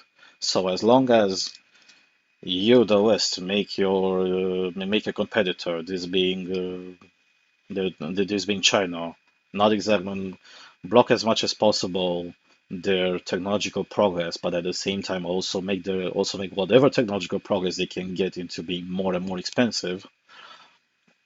That's essentially what they're trying to do. It's to make China focus as much as possible on and to focus as much as possible of their finances on things which don't really matter that much, while also trying to widen the gap between what the West can do and what China can do, in the hopes that at some point something will happen and simply with the industry collapsing, it will lead to a domino effect into everything else collapsing. This is about it when it comes to what's at stake here. Because let's be honest, the well, sure, from a university level, some tens of millions or hundreds of millions of dollars is worth something. But when you look at, for example, Nvidia spending $25 million on the university to support AI research. Mm. It's more of an academic grift, hoping that something more financially viable will come when you'll be to AI, or at least something that would look more financially viable. And yeah, from a fundamental point of view, even though I personally disagree with the way these things are done, I'll just repeat what I said in previous podcasts as well. Uh, when you have another country that doesn't play by the same rules that everybody agreed upon, why should you? Uh, why should you be still sticking to the rules when they won't? Morally, that's definitely not a good thing because that's how you end up with chaos. But that's something that happens at the level of a community and at the level of society when it comes to an entire country or when it comes to several countries involved. Well, that's a completely different story. That's where the principle might makes right comes into play. Moving on now, speaking of China and electricity, NBC News. Janet Yellen says she won't rule out possible tariffs on China's green exports. We just want to make sure that we're not driven out of business, Treasury Secretary Janet Yellen told CNBC, referring to concerns about an oversupply of Chinese clean energy products. Treasury Secretary Janet Yellen said Monday that she will not rule out any measures, including potential tariffs, on China's green energy exports. I won't rule out anything else at this point. We need to keep everything on the table. We want to work with the Chinese to see if we can find a solution, she said in an interview with CNBC's Sarah Eisen when asked about the possibility of Washington imposing tariffs if China does not adjust its approach to industry incentives. I'm not thinking so much of export restrictions as some shifts in their macroeconomic policy and a reduction in the amount of particularly local government subsidies to firms, Yellen said. She nevertheless stressed the need to create a level playing field in the green technology space. We just want to make sure that we're not driven out of business and that our firms and workers have opportunities in these industries, which will be important ones in our future, she added. Yellen left Beijing, the Chinese capital, on Tuesday. She arrived in the southern Chinese city of Guangzhou on Thursday last week to connect with Chinese officials as fractious economic relations between the two countries continue. The US has been increasingly voicing concerns about an oversupply of subsidized Chinese clean energy products, such as solar power, electric vehicles, and lithium-ion batteries, that they can export to international markets at discounted prices, which the White House says harms the competitiveness of domestic firms. Washington's anxiety is shared by US allies, including Japan and Europe, as a glut of cheap Chinese products, such as solar panels, has flooded their markets. It's fine for China's firms to export in this industry to develop it, but some of the techniques that they use, subsidizing their firms very heavily and then supporting them even when they're losing money, this is something that's unacceptable from the US point of view, and many of our allies feel the same way, Yellen said. The Treasury Secretary said that other countries may also explore the possibility of imposing trade restrictions on China. The European Union is currently conducting an investigation into the possible dumping of subsidized Chinese electric vehicles into the region, which risks undermining its sizable automotive industry. The bloc has so far been resistant to implementing such measures given its strong trade ties with China, the world's second largest economy. Speaking of Monday ahead of a 3-day trip to China, German Chancellor Olaf Scholz said he was skeptical about the need for tariffs on Chinese EVs, a spokesperson said, according to Reuters. China's Minister of Commerce Wang Wentao, on Sunday slammed accusations of oversupply by the US and Europe and said the rise of country's EV industry was instead a result of constant innovations, according to China's Ministry of Commerce. Chinese-built EVs are currently subject to sizable 27.5% tariffs in the US, a policy imposed by former President Donald Trump over concerns around unfair trade practices by Beijing. The Biden administration had previously considered cutting the tariffs, but Yellen said they were now subject to a review following reports that they may be hiked further amid pressure from Republican lawmakers. China, meanwhile, has called for them to be curtailed. Uh, China has said for a long time that they would like to see them reduced, Yellen said. The Commerce Department is investigating whether Chinese EV imports could pose national security risks, particularly given the large amounts of data that connected car technologies can collect. It comes amid growing skepticism around the risk of that Chinese technology is posed to U.S. national security. Last month, U.S. lawmakers passed a bill calling for Chinese tech giant ByteDance to divest its popular TikTok social media app in the U.S. or face an effective ban. Asked whether she thought China would allow the sale of TikTok's assets to a U.S. company or U.S. investors, Yellen said she did not want to get ahead of developments. This is an important and profitable company, and I think they're concerned by the prospect that they would be forced out of the United States, she said. Washington has also proposed clamping down on other Chinese firms seen as antithetical to U.S. geopolitical and strategic interests.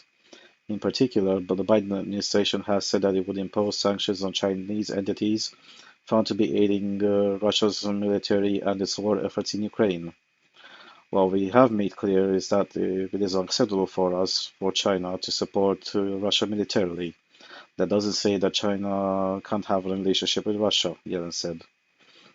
China and Russia do a lot of trade, and much of it is unproblematic, but anything that involves aiding Russia militarily in their brutal war against Ukraine is unacceptable to us, and we have the ability to sanction it.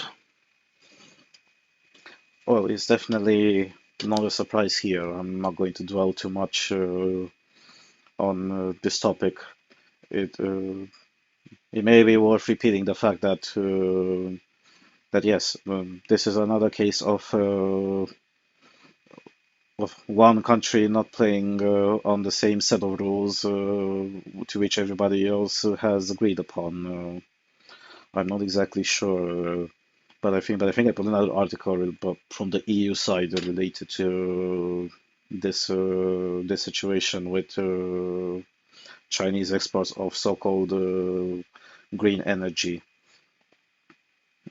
But might I remind you just how green this technology is. Uh, Both solar panel manufacturing and then lithium battery manufacturing are some of the dirtiest industries by far when it comes to the location of the deposits, to the inaccessibility of them, to the yes the techniques in order to extract them, and also not to mention how just simply uh, how exploitative. Take for example nickel mining in the Democratic Republic of Congo and a lot of that nickel is going to China in order to be put into the lithium batteries.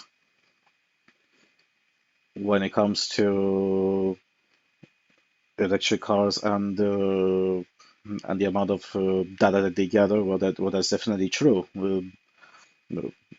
We've seen already how much Chinese infrastructure is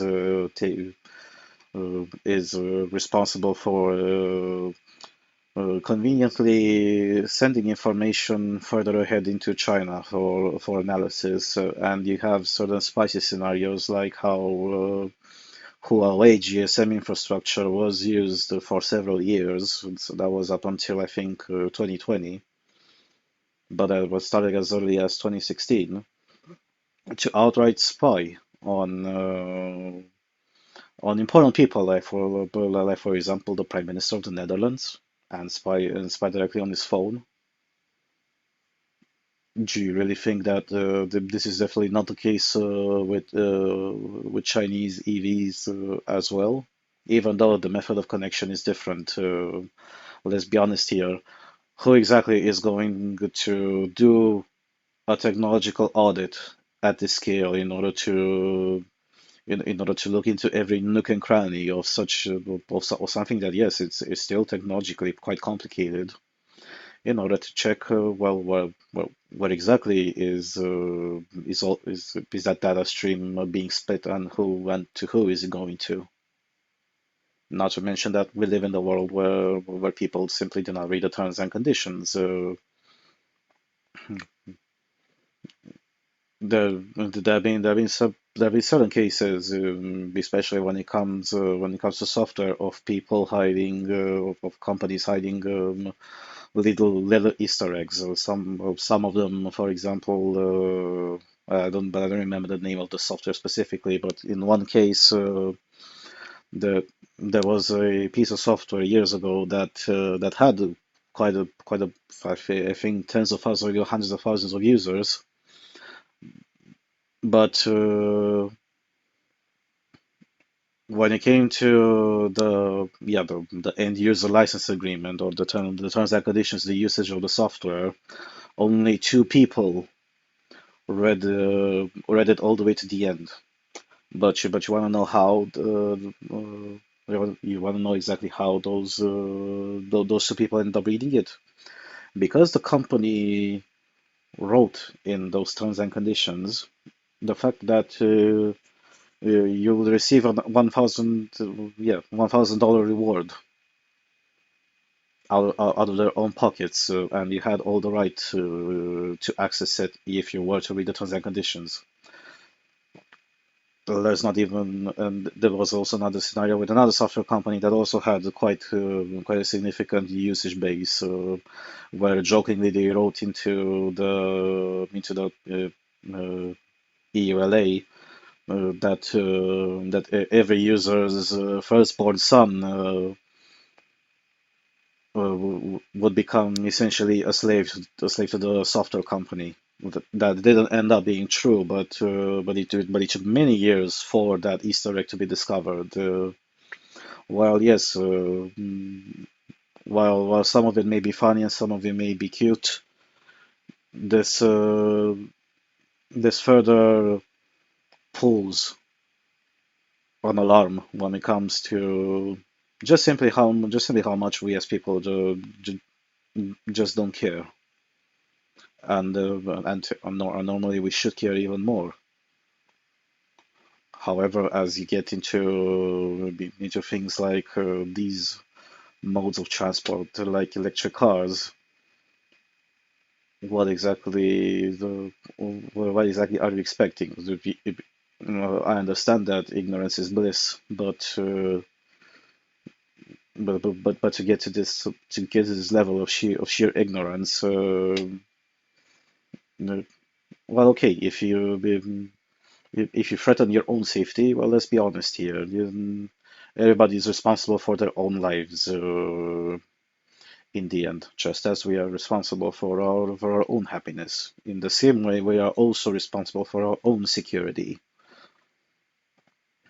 And in this case, let me just put a simple scenario. If somebody is trying to break your door, and you know that you're not expecting any visitors, and whoever may be on the other side of the door definitely doesn't have the best intentions. It's much quicker to dispatch him by yourself, and potentially with somebody that you're in your house with, rather than wait for the police. By the time you get connected to the emergency hotline, by the time they put those be by the time they start to putting those questions, by the time the emergency hotline dispatches the police, it's going to take it will be quite a few lengthy minutes to a few tens of minutes if you end up if you end up in the situation until it gets resolved. And in such instances, there are seconds matter, and you cannot wait. It is it's the same principle functioning here as well. If you are so irresponsible with your life, and sadly the life the people live in the West uh, has curtailed this lifestyle of irresponsibility for a few decades already. This is the inevitable result. You buy a car the, as a simple mode of transport, and then you suddenly realize many months or many years later that through that car, you could have conversations that you carried out with people in the car to be leaked, or if by any chance you Hmm. You worked in a sensitive sector or in a sensitive government institution. Things that you may have discussed in your car end up getting leaked. Not to mention how much identity theft is being carried out and how much surveillance is also carried out.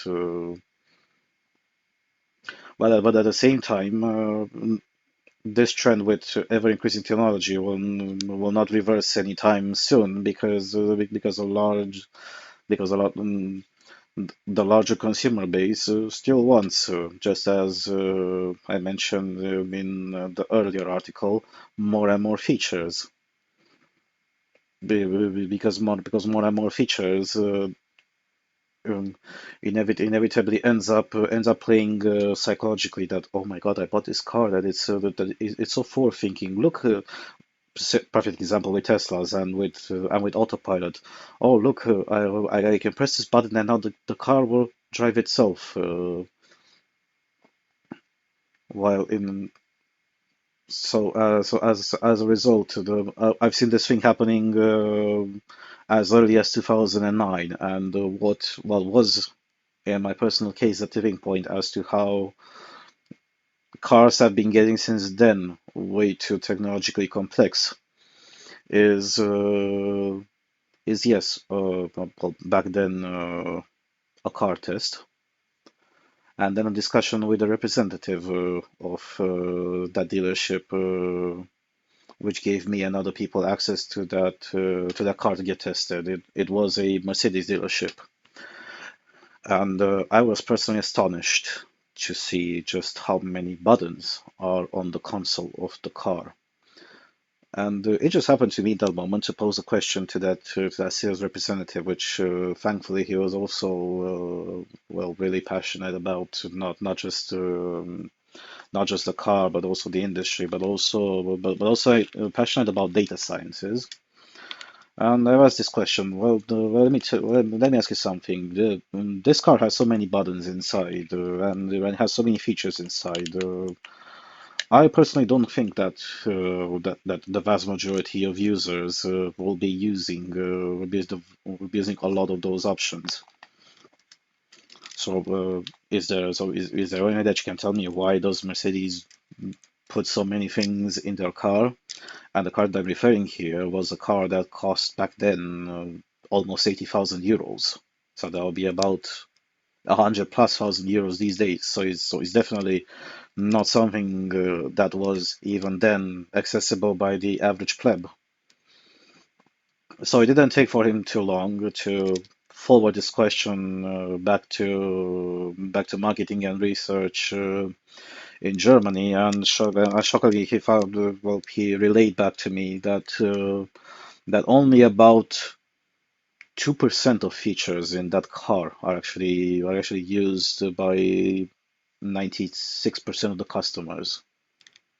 So you have 4% of customers which use more than 2% of the features. And here I'm specifically referring to features like whether you can turn on or off valve exhaust, or but change the sport, or change the driving mode from comfort to sport and other things like that, to use to use all the buttons to adjust your chair in the way that you want to, but also with with other electronic features or features specifically within the car itself. Or but you get the idea.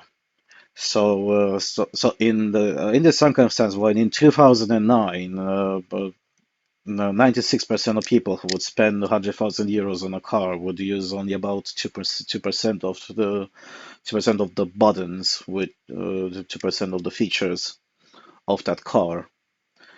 How much do you think they use? How much do you think they use right now? A car isn't some a car to the vast majority of people shouldn't be something so complicated.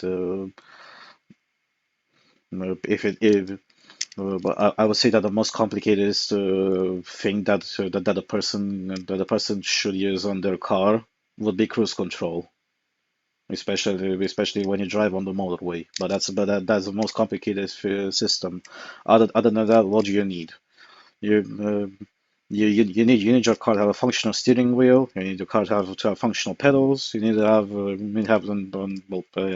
heating slash air conditioning system, and to have some sort of infotainment system to listen to radio or music, or whatever, or at most to put a maps of Google Maps or Waze to know which way you're going. That's about it. Everything else, everything else added is just very niche use, and in a lot of instances, outright useless to the vast majority of people. But when we get to electric cars, the it's a menagerie of useless things in there. Not to mention it's it's also both feature rich, so needlessly complicated, but at the same time also trying to spoon feed some sort of brutalism into how that car is, or how that vehicle is used in itself.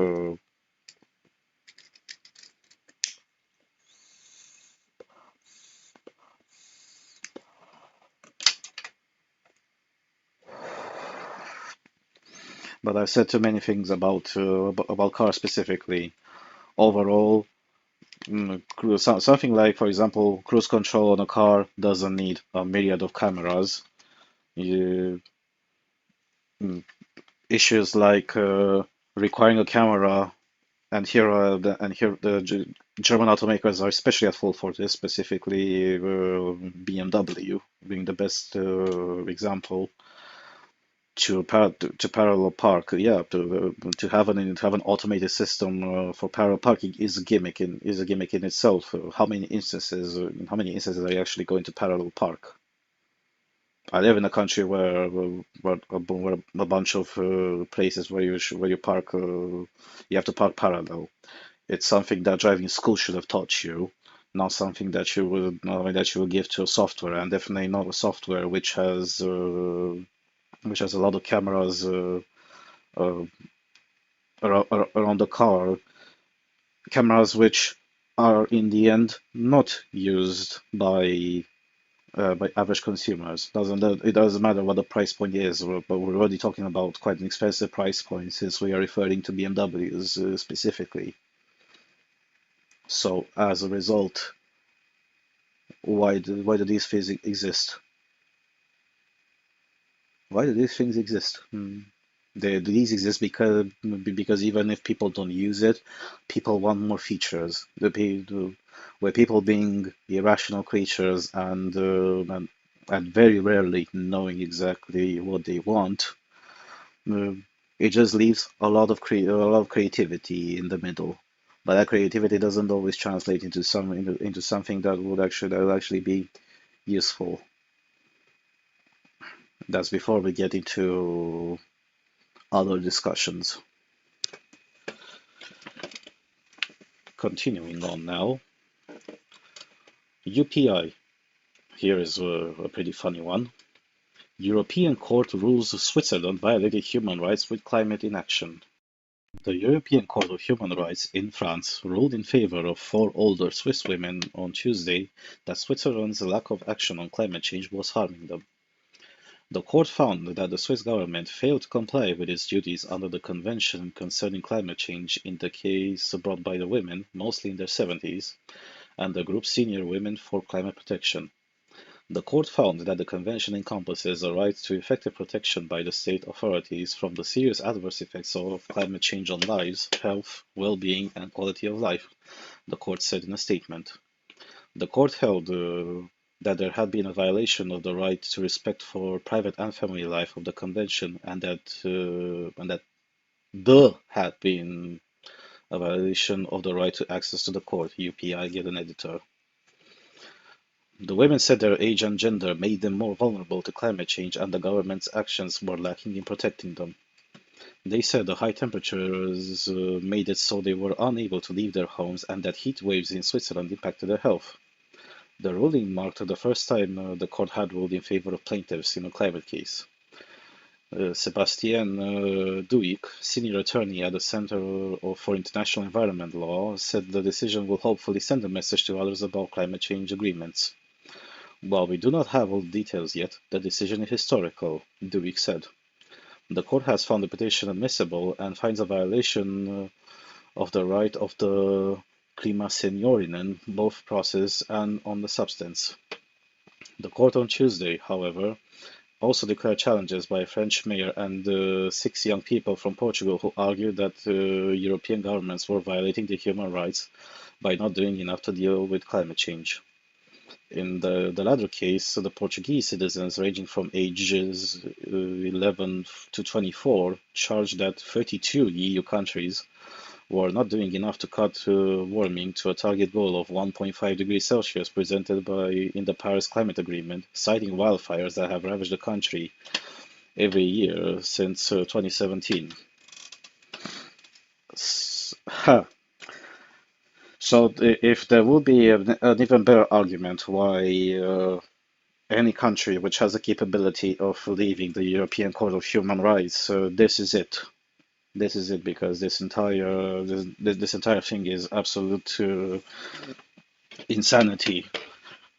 It's absolute insanity to simply try to pin the blame on a specific government because apparently not doing something which in the end encompasses the entirety of the planet. In the last podcast, I mentioned, if I remember correctly, how the UK, up until the 16th century, when the climate cooled down drastically, they used to be the prime winemaker in Europe. Who exactly would the British have, or would the English have sued in in the in the latter parts of the 15th century or in the beginning of the 16th century, when the entire winemaking industry it pretty much went to shit? Would they have blamed it on climate change as well? Who would they have blamed it? Would they have sued a volcano for erupting, or would they have sued the Atlantic Ocean uh, for the fact that their island ended up getting colder and wetter than it used to be? You kind of see where the fundamental flaws exist in this entire argument, and I honestly haven't looked in the entire rationale of the court, but here we're discussing about the simple decision. How exactly would they have ruled in favor that I'm specifically referring here to a bunch of Swiss women blaming the Swiss government for not doing enough. If if I were, for example, capable of going uh, at the top of the Alps in France, but still remaining on the border with France, and I would somehow find a way to ship a few thousands of containers of tires and then torch them right at the top of the Alps. Well, of course, due to the way the wind blows, all that smoke, and all that pollution will inevitably fall into Switzerland. How exactly would the Swiss blame me if I torched those? Since why doesn't Switzerland do something to block me for all that wind and all that pollution to not fall into Swiss territory? Well, I did it in France. I did it in France, and technically in that moment I would have I would have been in my right to do such a thing. France doesn't have a specific agreement with Switzerland that I cannot torch the tires at the border with Switzerland. I did it within French territory, and so if a government wants to do something to me, the French government has something to pick with me, not the Swiss government. You see the absurdity of such a ruling, and and the ECHR in itself has had quite a lot of dubious rulings in the past, but this one really takes the cake. It really takes the cake when it comes to the sheer insanity, and also arguing with personal vulnerability to climate change. First of all, I'm really curious to see how exactly did they present their case, and how exactly did they pin their personal vulnerability according to what metrics? Not to mention that the issue here is twofold. It's not just the fact that that you had some women, or you had some interest groups so that either sue their countries or sue the entire EU at the ECHR for lunacies like these. But at the same time,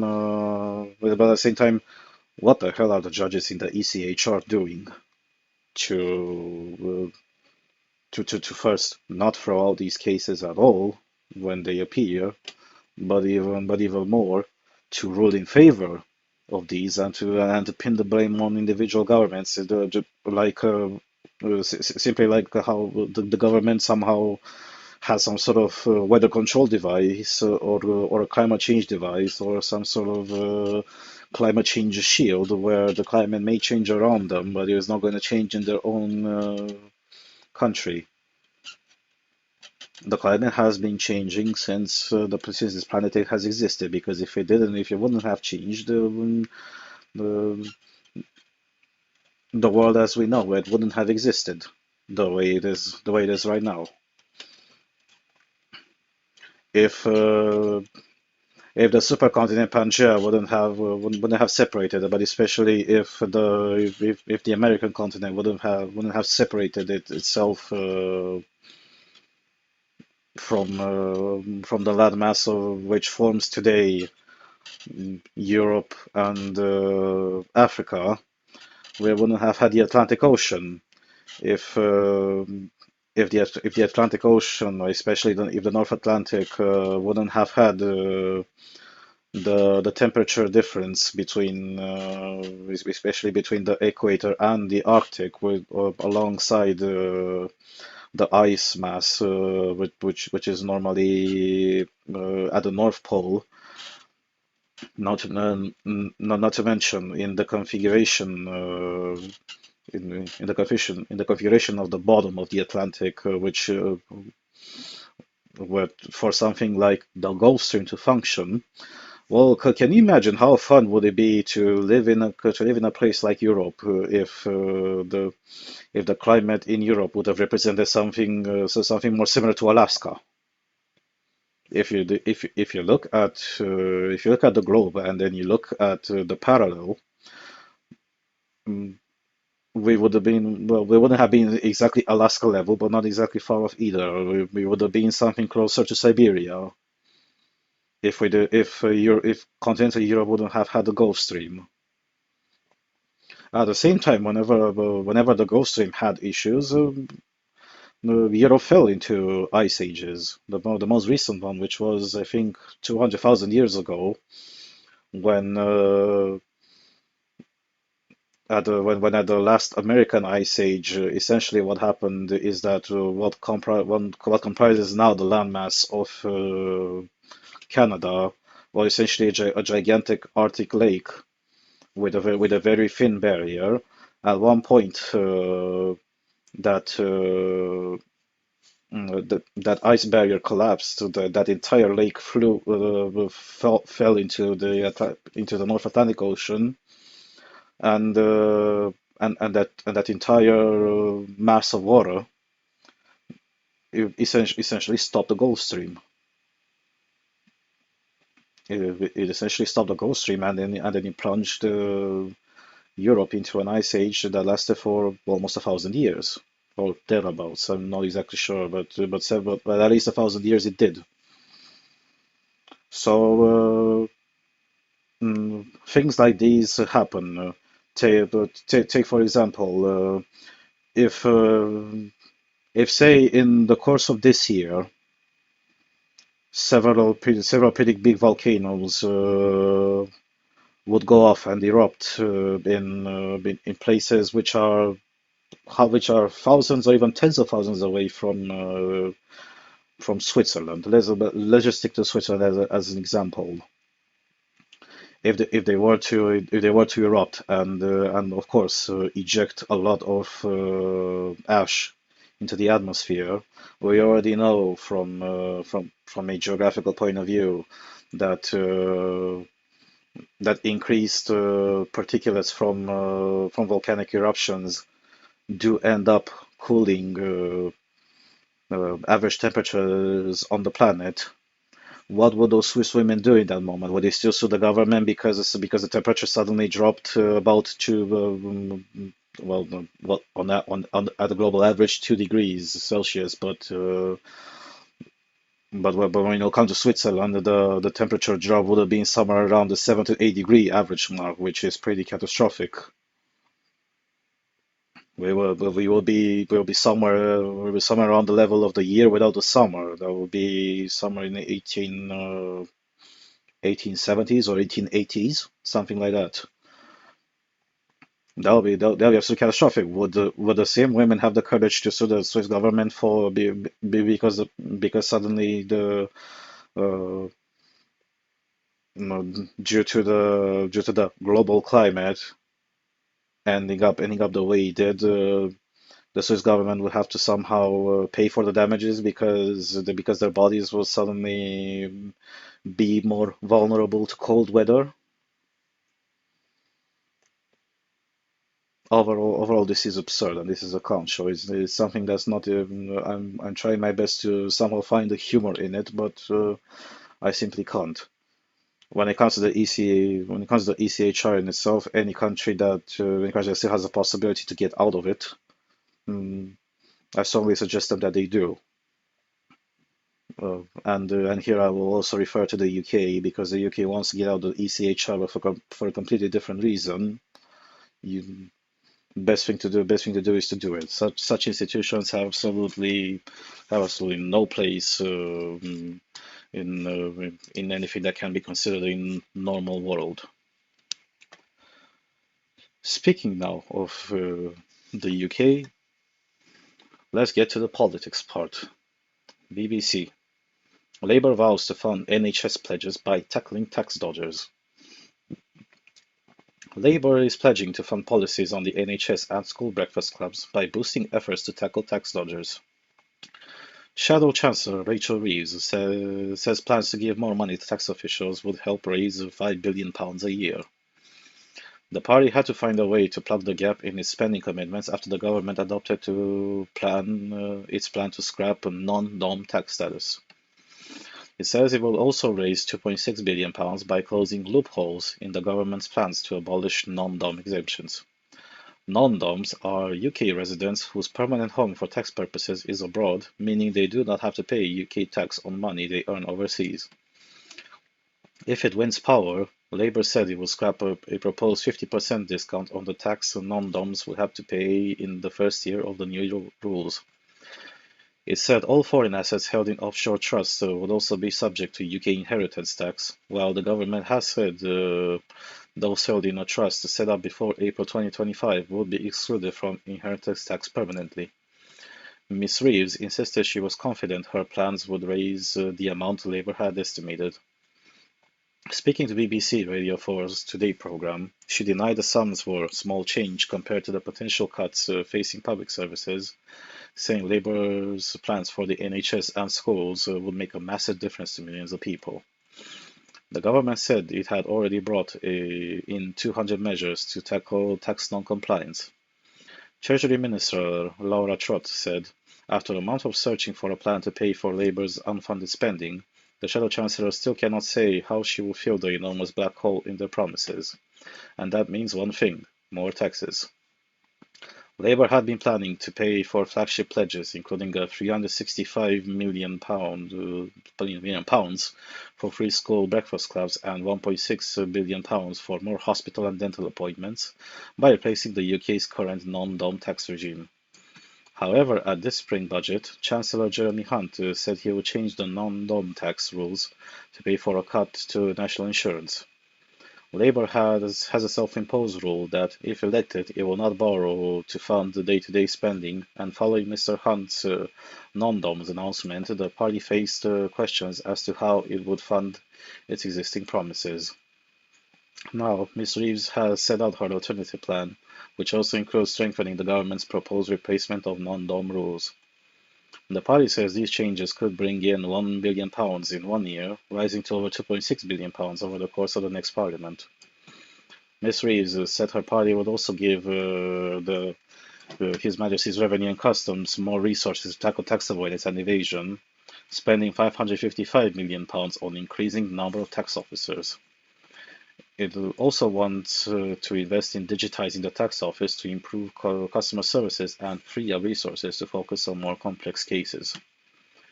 Citing HMRC figures, Labour said the gap between the amount of tax owed and what the government actually collects stood at £36 billion in 2021-2022. The party also points to a recent Financial Times interview in which the head of the spending watchdog at the National Audit Office said the government could save £6 billion a year by tackling tax evasion and avoidance. This, the party estimates, would raise £0.6 billion in 2025-2026, growing to £5.1 billion a year by the end of the parliament.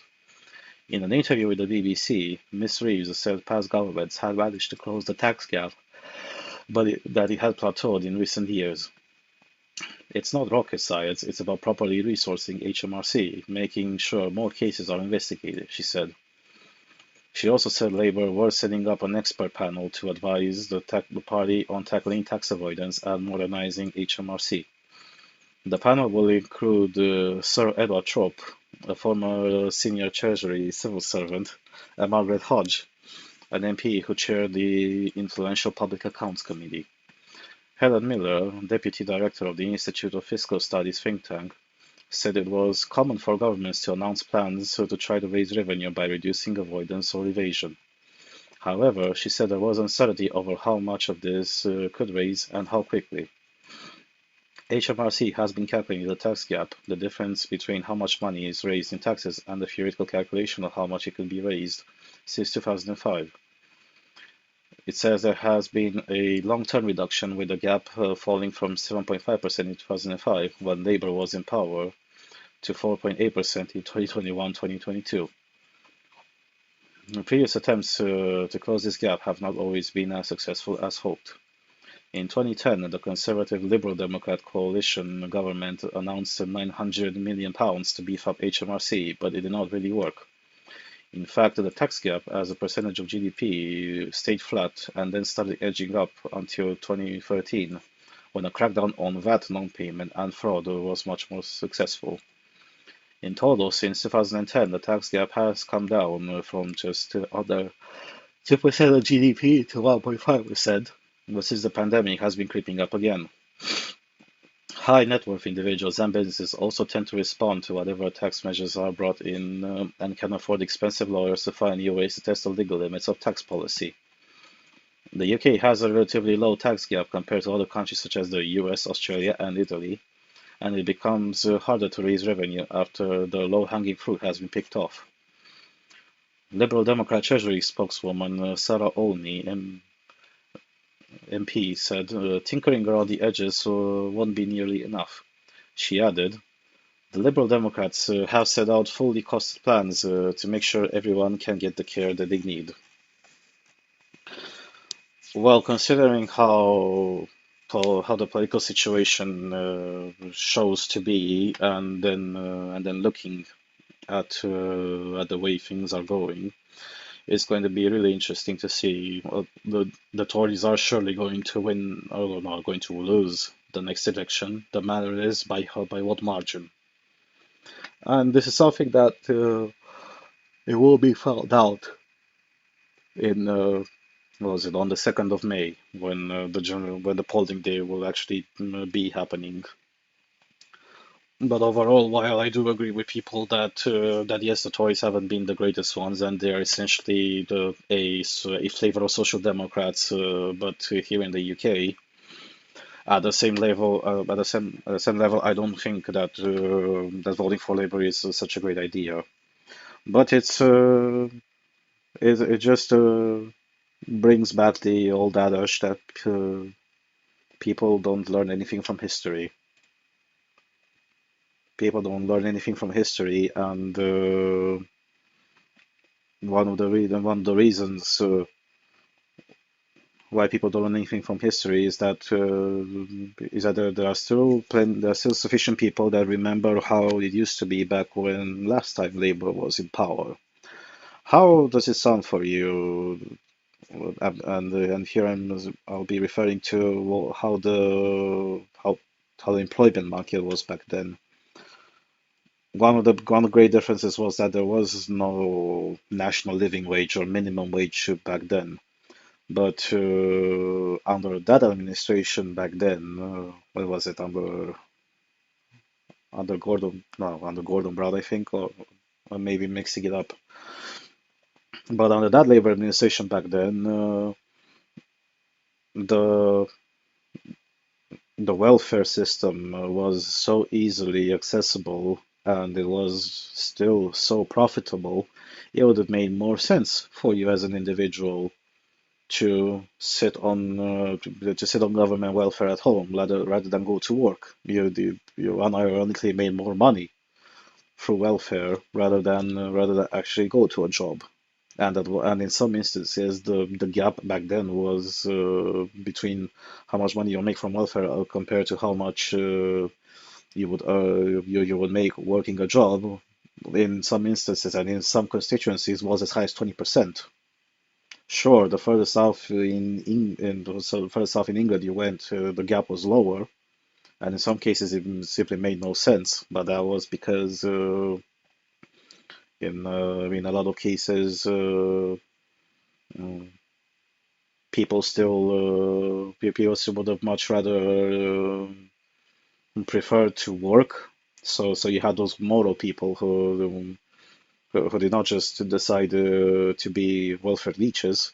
But at the same time, the living costs there were also much higher, which is why it didn't make so much sense. But now in this circumstance, it's still promising, not exactly bread and circuses, but not exactly far enough either. Well, we're back to venerating the Church of the NHS, pouring more money into it.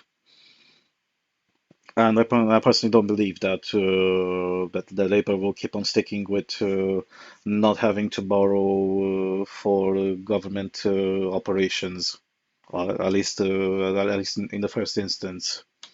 Mm, Come on,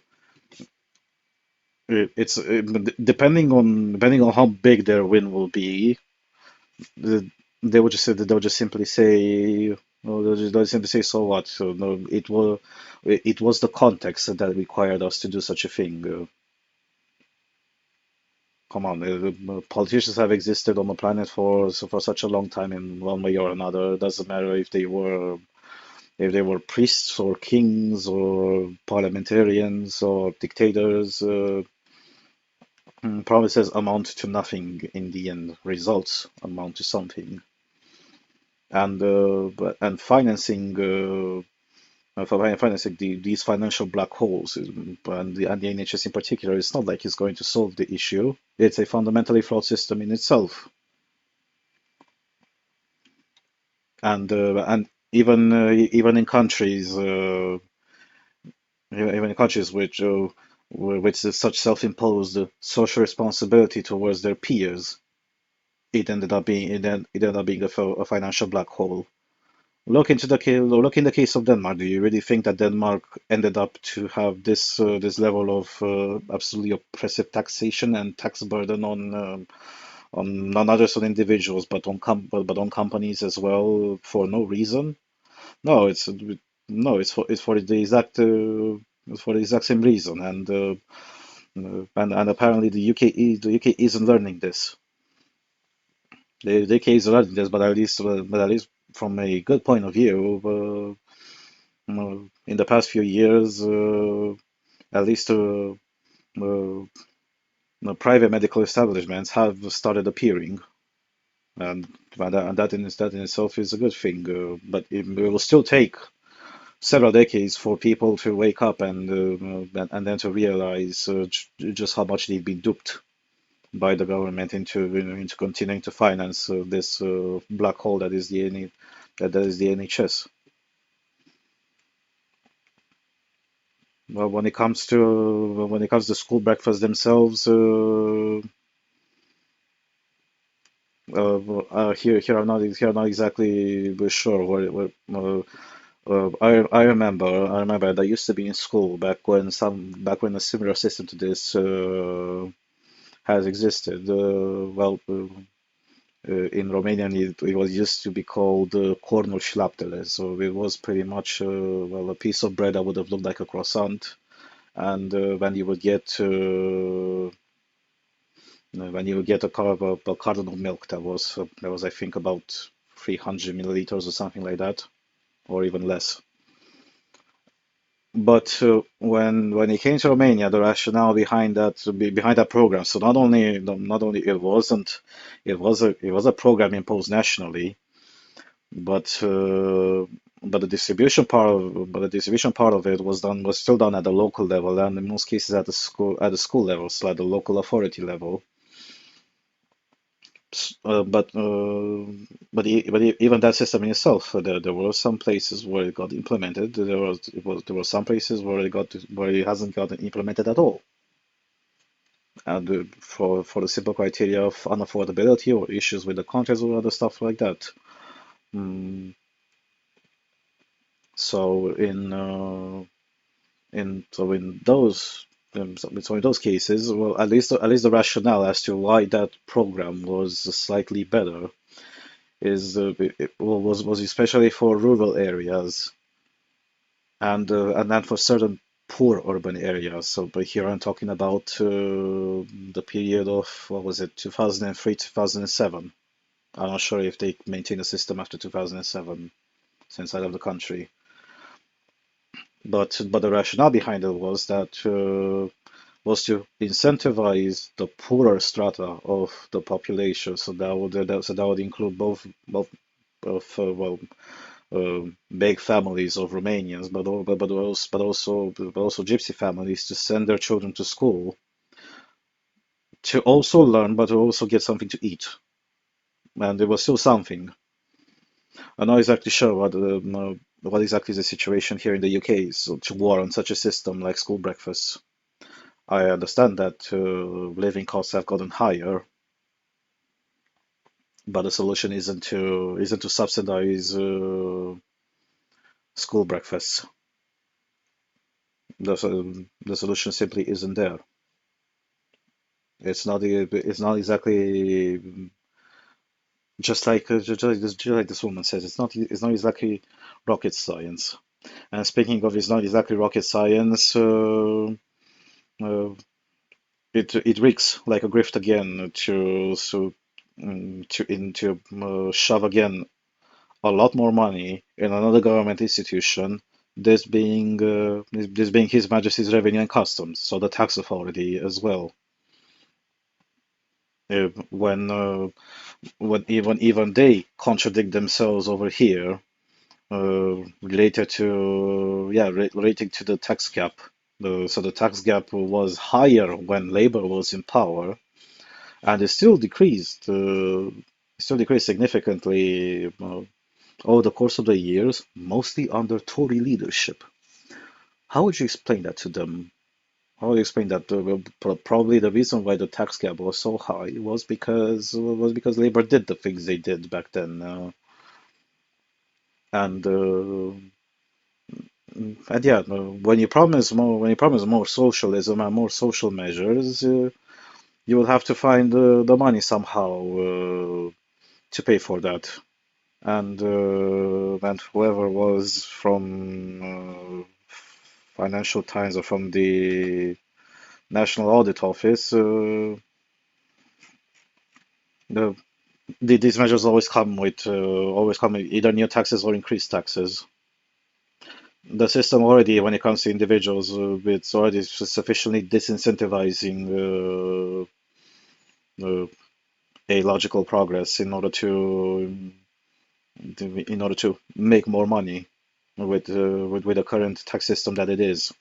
W- do- apparently, even if this country has had the tradition and the history that it did, they still haven't learned certain things, yeah, and particularly this one. Taxing the people harder doesn't exactly mean that you'll make more money. You may actually end up in the scenario where you'll make less money, because people will find all sorts of clever ways to evade the system.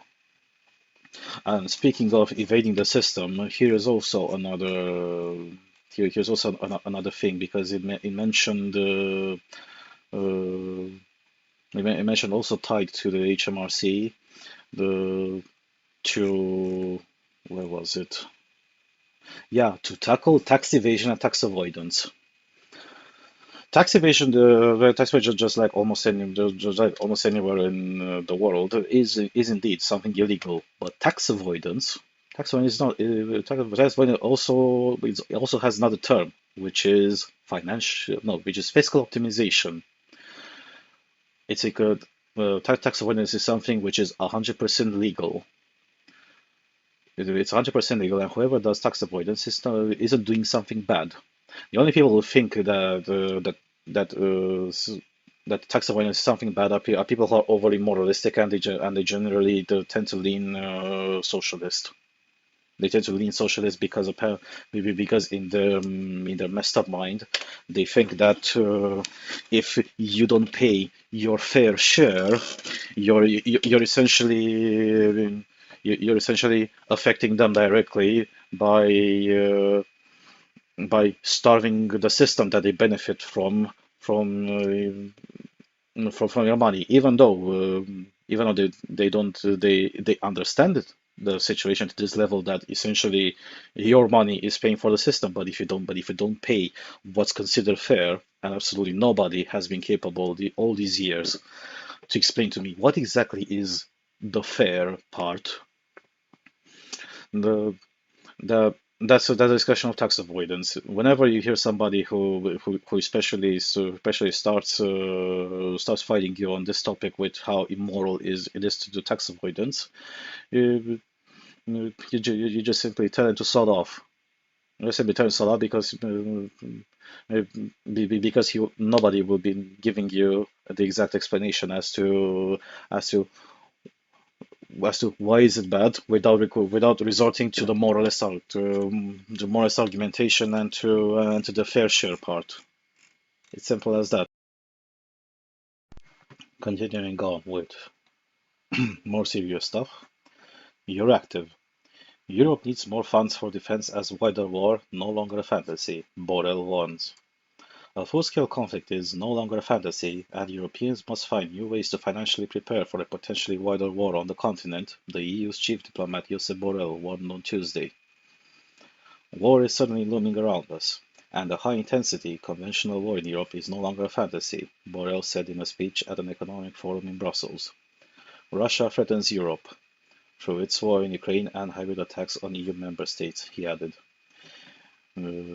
It is not going to start tomorrow, but we cannot deny reality, he said in the most explicit comments to date. His comments come after several European military chiefs have recently issued warnings of Russia potentially trying to undermine NATO in the coming decade. Since Russia invaded Ukraine in 2022, Europeans have reversed decades of cutting back defense spending and stepped up plans to boost their defense industrial production capacity. However, European efforts to increase weapons deliveries to Ukraine and rearm their domestic military forces have only slowly begun to gain traction, with the most sensitive issue being the future financing of more defense investments. EU member states created a European Defence Agency but did not finance it, Borrell said, adding that the body is needed due to the duality between those who have knowledge about weapons and have been making reports for years to which no one paid attention. Given that Europe's security situation was an existential crisis, Borrell noted the lack of urgency in finding new ways to ramp up defense investment. We need a new intergovernmental financing vehicle, comparable to the one that we created during the Eurozone financial crisis. Some EU leaders, spearheaded by Estonia, have called for that financing to be raised through more common debt via joint defense bonds. Another proposal would see revenues from Russian assets frozen in Europe transferred into the European Peace Facility, or more radical calls to loosen the bloc's rules that would allow the EU's budget to fund weapons. EU leaders in March have also pushed the European Investment Bank to adapt its policy for lending to the defense industry and its current definition of dual-use goods. However, most of these efforts are seen as insufficient to generate enough financial capabilities to stem the anticipated need for more defense spending. The EU's chief diplomat also addressed the growing fear among Europeans over a potential return of former US President Donald Trump, who has threatened not to defend NATO allies in Europe that do not spend enough on defense. The US umbrella, which we have relied on since the Cold War, may not be open all the time, Borrell said. Maybe, depending on who is ruling Washington, we cannot rely on America to protect us. Within an alliance, the priorities for individual members may change, he added. This is surprisingly, yeah, he's pretty much reiterating what other military leaders have been saying for over a year already. In one of the previous podcasts, I commented from a Polish website about what essentially the top general from Poland mentioned about the defense industry. The Czech president, who is a former general, also issued many calls regarding this, and to some extent. Little by little, every country is trying to do something, but it's understandable to some extent why it is so difficult right now. It's because it's a system that has been, that has been kept pretty much unkept in one way, shape, or form since the fall of the Iron Curtain, and so that'll be 1989, 1990, and while to some extent, here we're going to look at the East-West divide in Europe. Well, when it comes to Eastern Europe, they simply didn't have enough money. Legitimately did not have enough money because they started in a pretty terrible context with globalization taking over. They also had all the handicap of all the decades of communism that they went through, and so it takes a while to rebuild those capacities and to also recoup to some extent all the know-how that was lost, and to also realize little by little that you first have to rely on your own capacities, and then you start thinking about what other alliances you may have concerning the defense of your own country, and then your own space, and then your own allies. But as we can see, first of all, Eastern European countries, once they ended up being financially capable to fund the defense industry, they did. Poland is by far the best scenario. Sadly, the Baltic countries by themselves are geographically too small, and they also populationally too small to be funding such endeavors. But even then, little by little, as much as they could, they managed to do something. Not to mention, there's also the other parallel alliance, which works within the EU mostly, which is the Free Seas Initiative, which is again, it's not that the Free Seas Initiative is not a new idea. It's something that the Polish tried as early as 1918. So back when Poland started existing again as the Third Republic, if I remember correctly. But due to the context which the continent found itself into, wasn't exactly too feasible back then, and with all the other chaos in the world, with all the ideological wars and the great financial, and then the Great Depression, not to mention other bickering which was happening in within those nations. That was not feasible, but now it's more feasible than ever. When it comes to Western Europe itself, mm, you do find certain surprises, like for example, Italy taking at least the rearmament part very seriously, and then you see France, France, which is an especially pissed off country when it comes to this conflict because uh, Russia has essentially attacked their means of financing in Africa with all those coups and the involvement of both Wagner and other Russian companies in critical sectors, simply due to the fact that well, the French. No, the French built the system for their former colonies the way it is, and since in the previous podcast I've talked about how Macron pretty much did in the past year or so 180 when it comes to how he discusses with Russia and with Vladimir Putin himself. That was no. This is also worth adding on as well. The UK in itself, while it's still pretty strong militarily, here you have also other issues, just like what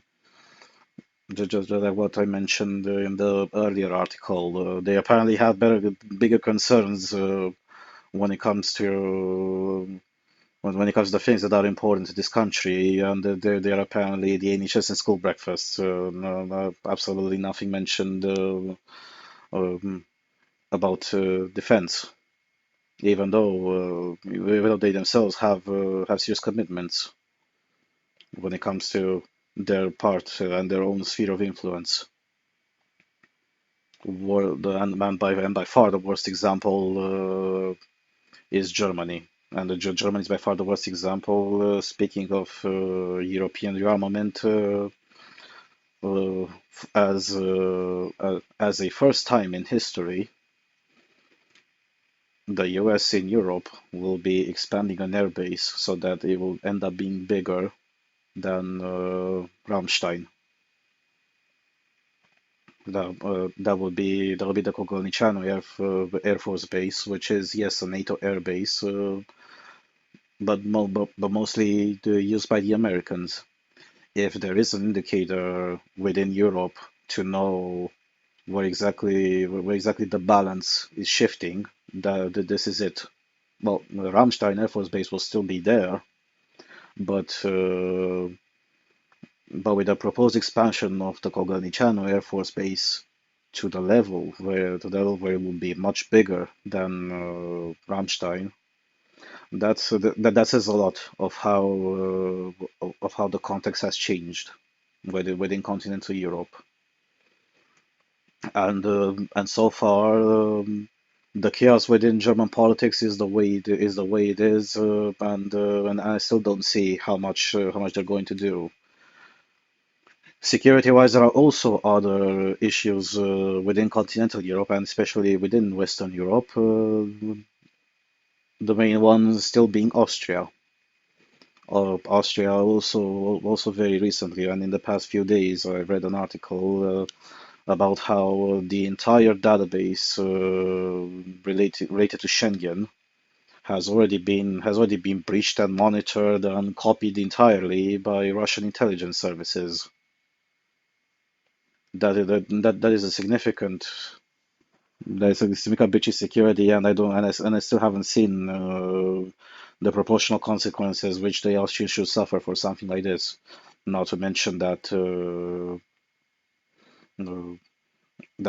Austria has been acting more and more like the Trojan horse inside Europe when when it comes to surveillance and security. You have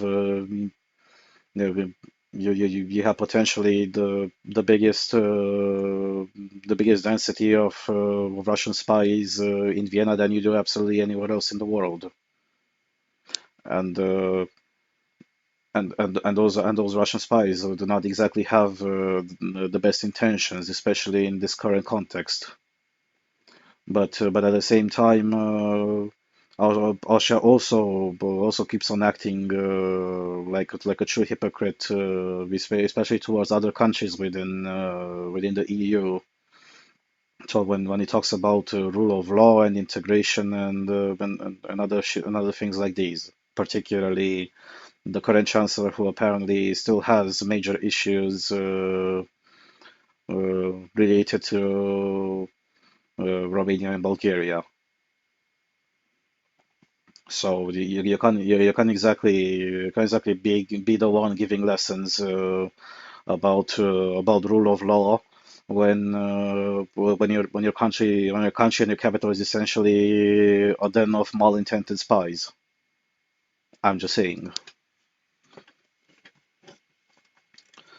Yes. Speaking of the article that I mentioned related to China and green energy, political. EU pushes to curb China's green tech market lead. Brussels' new probe into Chinese wind turbines comes as Beijing grabs dominance over global market for solar panels. On paper, the EU sees China as a partner in the fight against climate change, but the trade reality tells a different story. As Beijing responds to weak domestic demand with heavy state subsidies, it's a perfect recipe for overcapacity, from electric vehicles to solar panels, just as the European Union puts the green transition at the top of its policy agenda. On Tuesday, Competition Chief Margrethe Vestager will, under the EU's new foreign subsidies regulation, launch an investigation into China's fast-growing and increasingly dominant wind turbine sector, as exclusively reported by Politico's China Watcher. Europe was once a leader in the renewable energy source, but China's rapid development since 2018 has inflicted billions in losses on its leading wind power players, including Denmark's Vestas and German-owned Siemens Gamesa, forcing them into drastic cost cuts. The EU is keen to avoid a mistake it made over the past decade when China's solar panel makers all but killed their European competitors. Today's playbook on wind turbines is indeed all too familiar to European policymakers, said one EU diplomat, who was granted anonymity to discuss the imminent policy announcement. Years of inaction on EU domestic industrial policy, coupled with an open door policy for green tech, has led to an influx of Chinese solar panels into the EU market, despite concerns over materials sourced from the western province of Xinjiang, where the United Nations has uncovered human rights abuses against the Uyghur community. Then comes the next big thing, electric vehicles. Unfazed by the European Commission's ongoing investigation into state subsidies behind these made in China EVs, Chinese Trade Minister Wang Wentao reassured Chinese EV executives on a visit to Paris on Monday that the market gains were merited. The rapid development of Chinese EV companies depends not on competitive advantage thanks to subsidies, but on sustained technological innovation, comprehensive industrial and supply chains, and full market competition, Wang said at a meeting with the EV bosses. A bigger worry for the EU is Beijing's bid to shore up its economic partnership with Russia as Moscow's war of aggression against Ukraine deepens its isolation from the West. Chinese Foreign Minister Wang Yi, speaking on Tuesday alongside his visiting Russian counterpart Sergei Lavrov, said both countries will more actively seek points of convergence for the interests of our two countries and join hands in securing stability for the global industrial and supply chains. That doesn't chime well with the EU's geopolitical long game. In a speech in Princeton, previewed by Russell's playbook, Vestager is expected to float the idea of making broader use of so-called trustworthiness assessments. Those criteria the EU competition chief is expected to outline should include cybersecurity, data security, labor rights, and environmental footprint. For now, China has taken more than half of the global market for wind turbines. By one estimate, in the space of 4 years, China's market share in terms of worldwide installations rose from 37% to more than 55% in 2022. The direction of travel is opposite for European companies, whose share fell from 55% to 42% over the same period. There is a very real risk that the expansion of wind energy will be made in China, not in Europe, Brussels-based trade body Wind Europe said in a statement to Politico. That's thanks to Chinese state subsidies, experts say. The Chinese wind complex is a beneficiary of direct and indirect subsidies across the entirety of the value chain, said Joseph Webster, senior fellow at the Atlantic Council's Global Energy Center, a think tank. Beijing, provincial and local governments lavish subsidies to Chinese industrial players, including directly in the wind industry but also in complementary sectors such as steel and shipbuilding, essential to the installation of wind turbines, Webster added. For EU officials, there are more indications that certain wind manufacturers and other companies active in the EU internal market could have benefited from foreign subsidies which handed them an unfair advantage over their competitors. Requests for information will be sent directly for EU officials to investigate the matter further. China also hit back prior to Vestager's speech, calling the anti-subsidy probes economic coercion, a label the EU has used against Beijing in the past. Wang Lutong, head of Chinese Foreign Ministry's Europe Department, said on X, "We urge EU not to use the foreign subsidies regulation as a tool for protectionism and economic coercion and to stop intervening in normal business operation." Well, here we go. Another evidence of hypocrisy from, Chinese boiled state workers. From one side, it's good that Europe is fighting back on what I just said, and I will repeat it as many times as it is necessary. The country that doesn't play by the rules agreed upon by everybody else. And it's actually surprising that considering how hyper lobbyist and how hyper regulating the EU is, they're not actually going further.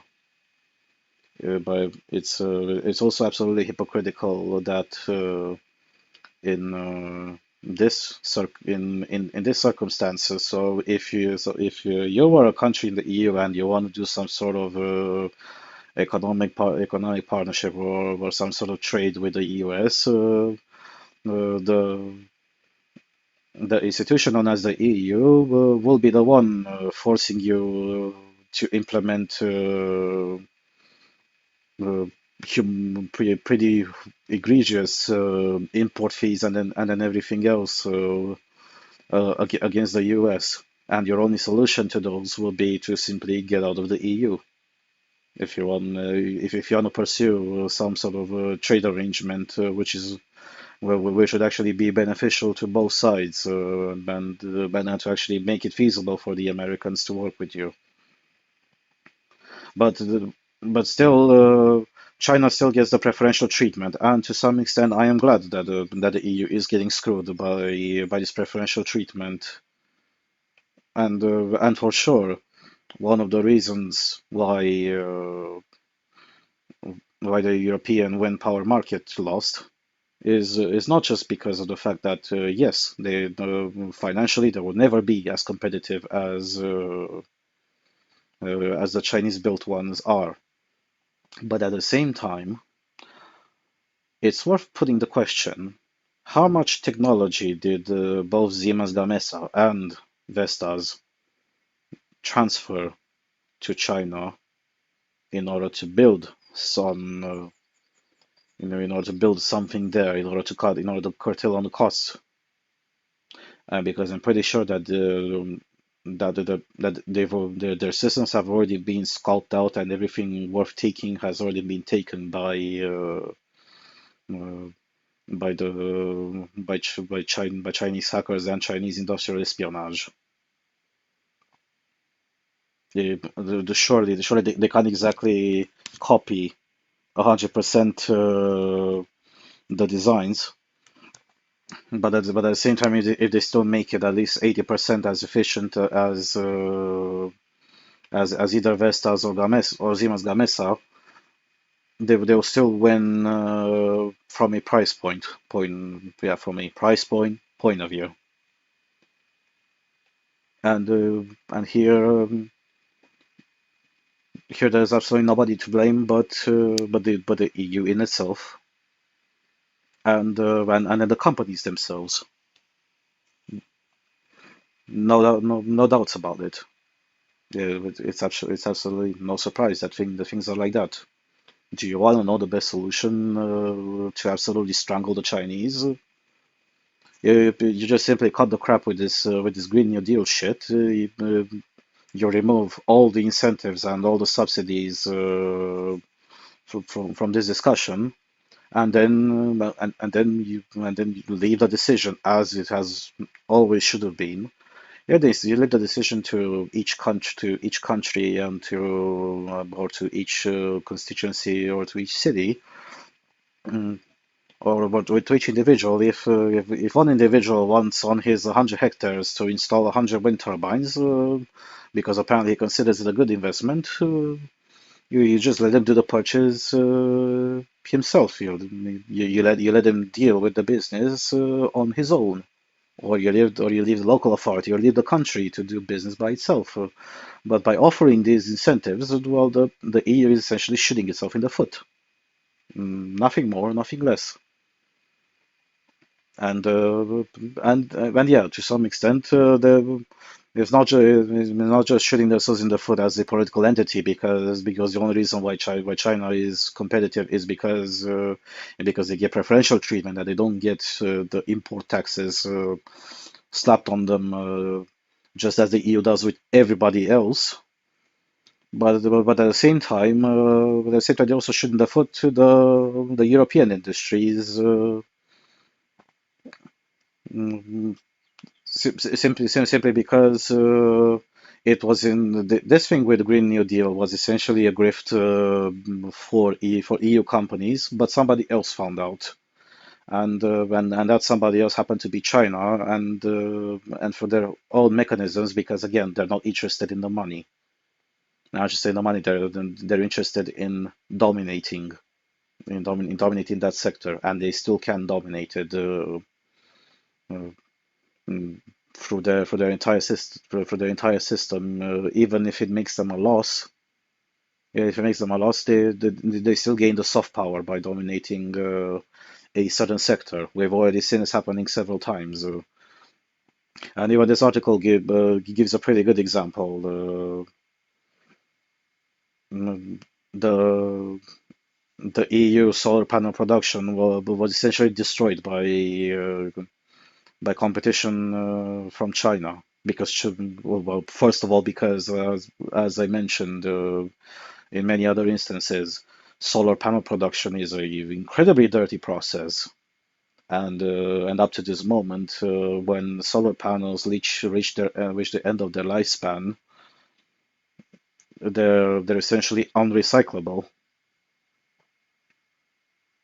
At least what I heard, well, at least what I found out recently is that some recycling company finally found a solution to recycling the wind turbine blades. That also used to be a problem, and there were a lot of landfills in Europe where essentially the wind turbine blades they were either just left to rot in the sun, or they were just simply buried underground, because there was no way to recycle them. Some recycling company, but I don't remember in what country was this, they found a solution to somehow crush the wind turbine blades and to integrate them in concrete mixture.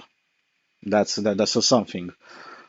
But there is a turbine blades. Yes, they are made of composite materials, and yeah, so some a solution was found to them.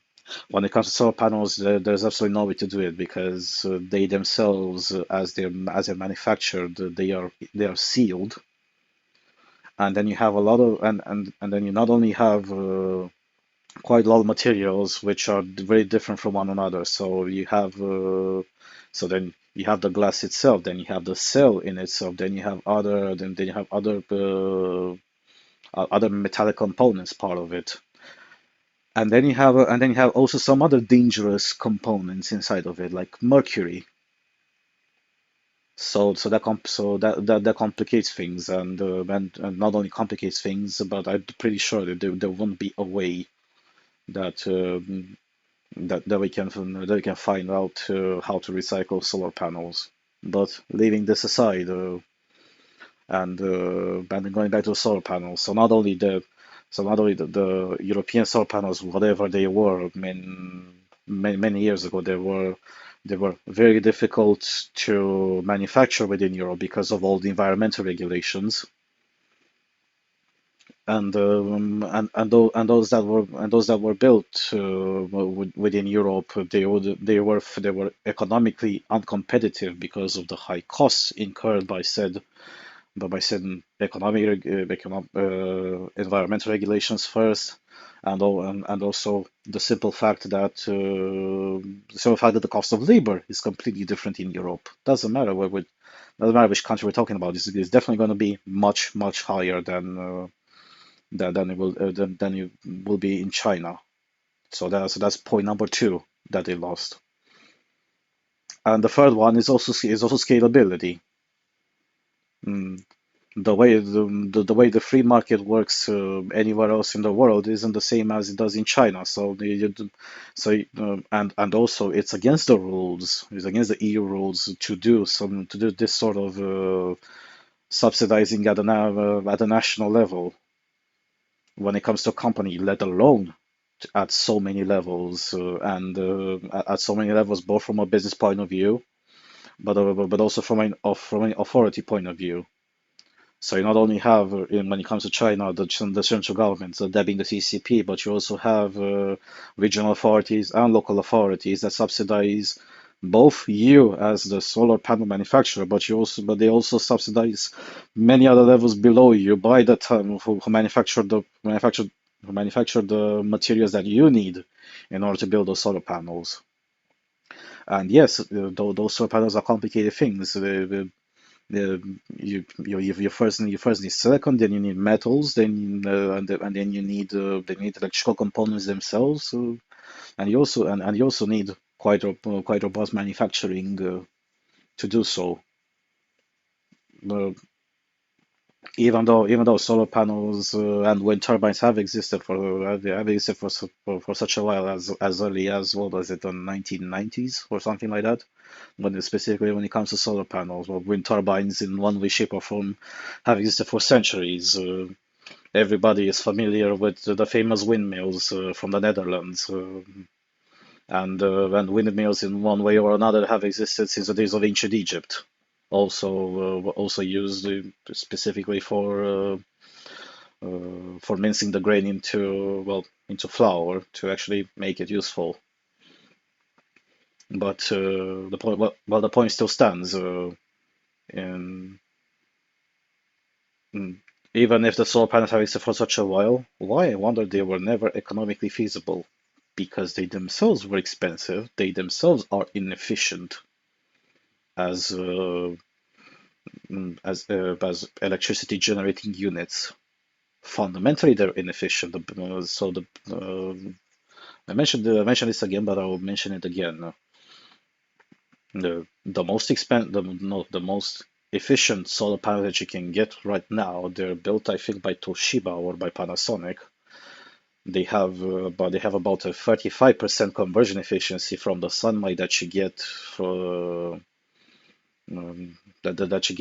hitting the panel itself and then the electricity that you do that you generate, but you really don't want to know the prices of those panels. Though by comparison, the average solar panel built in China and of course sold in Europe costs about well, it not only costs significantly less, but it also has much lower efficiency, which is about 20%. It's about 20% compared to 35%, but hey, it's cheaper, and you have also so many other you still have so many other grifts and other shit like that,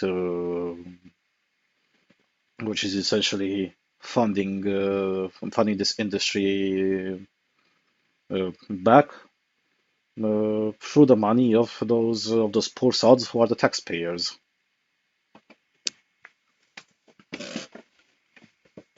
And so I'm not exactly sure that the EU can do something against this because they're negotiating from a losing position as much as they want to do posturing.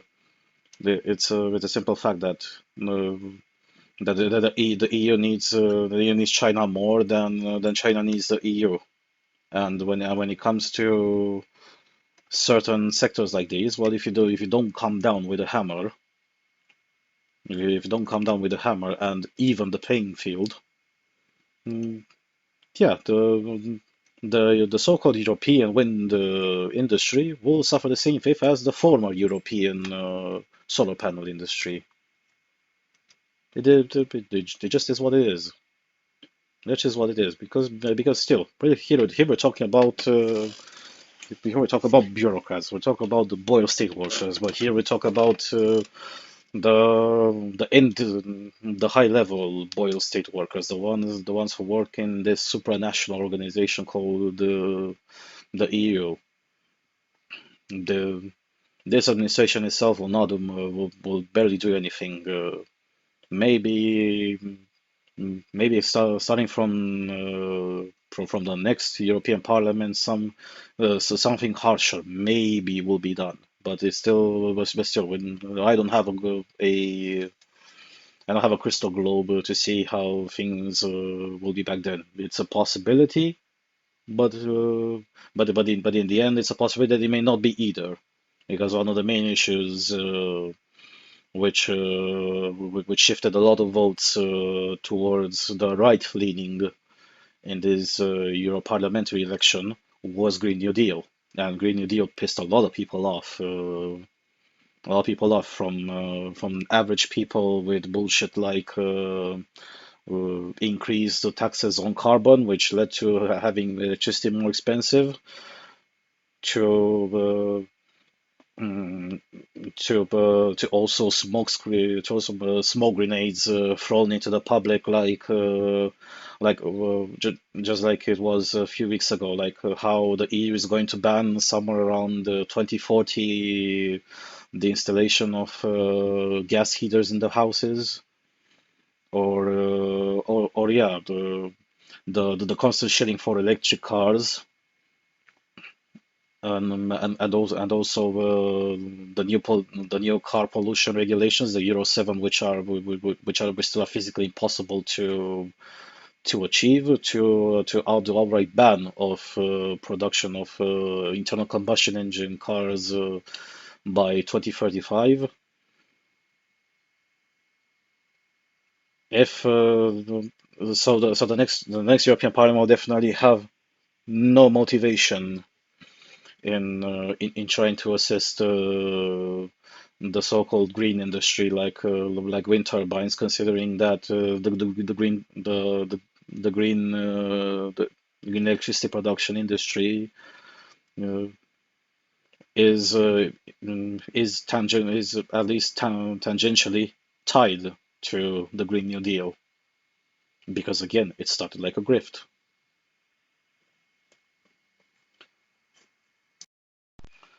Continuing on now to a much longer article written by the Straits Times, evidencing clearly what has been mentioned in this podcast several times already regarding divestment from China, and especially divestment to countries who still play by the rules agreed upon by everybody. Straits Times, Make in India.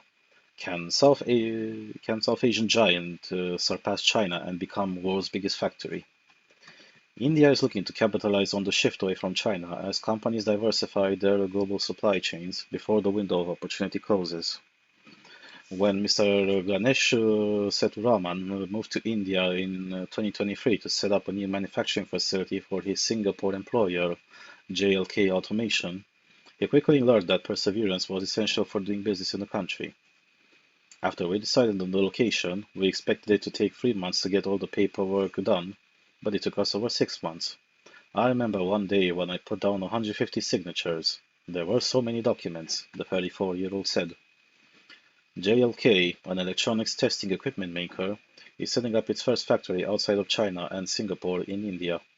Following in the footsteps of its key customers, Taiwanese companies Foxconn and Pegatron, which are contract manufacturers for Apple products like iPhones and iPads, JLK picked the southern India state of Tamil Nadu, where Mr. Sethuraman happened to be born and raised.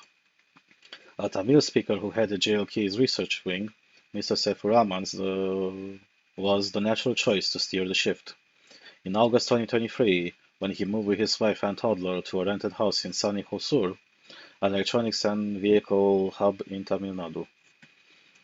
Nestled among metamorphic rocks, the small town has no cinema hall, mall, or park, but is an ideal home for the JLK factory. It is situated just 42 kilometers from Indian giant Tata Electronics and 90 kilometers from Foxconn's new factory near tech hub Bengaluru's international airport. The company will employ around 80 people here, only a fraction of the 600 employed in its 3 factories in China.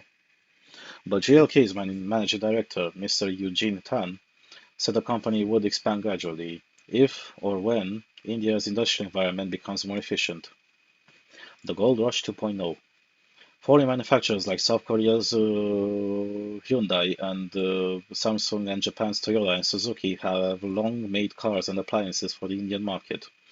JLK, on the other hand, is part of a new wave of multinational manufacturers of phones, batteries, wind turbines, toys, and footwear, rushing in India to make products for the export market as companies consider a China Plus One strategy. Companies burned by supply chain disruptions during the COVID pandemic and facing rising labor costs want to reduce their dependence on China. Diversification is also hedged against geopolitical uncertainties triggered by China-US tensions. This global scramble to find new manufacturing hubs comes at a crucial moment for India, the world's most populous country, as it seeks to benefit from a demographic dividend. Over 65% of its population, or 808 million people, are of the productive age of under 35 years and are employable at a fifth to a third of China's daily wages today.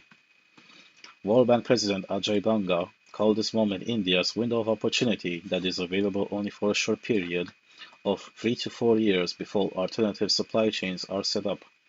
Some economists estimate the window will be open for up to 10 years. Prime Minister Narendra Modi in 2014 launched the Make in India campaign to push domestic manufacturing, but the ambitious goal of pushing the share of manufacturing to 25% of gross domestic product by 2022 was not met, and the deadline is now 2025. Manufacturing accounts for 17% of GDP, according to the government.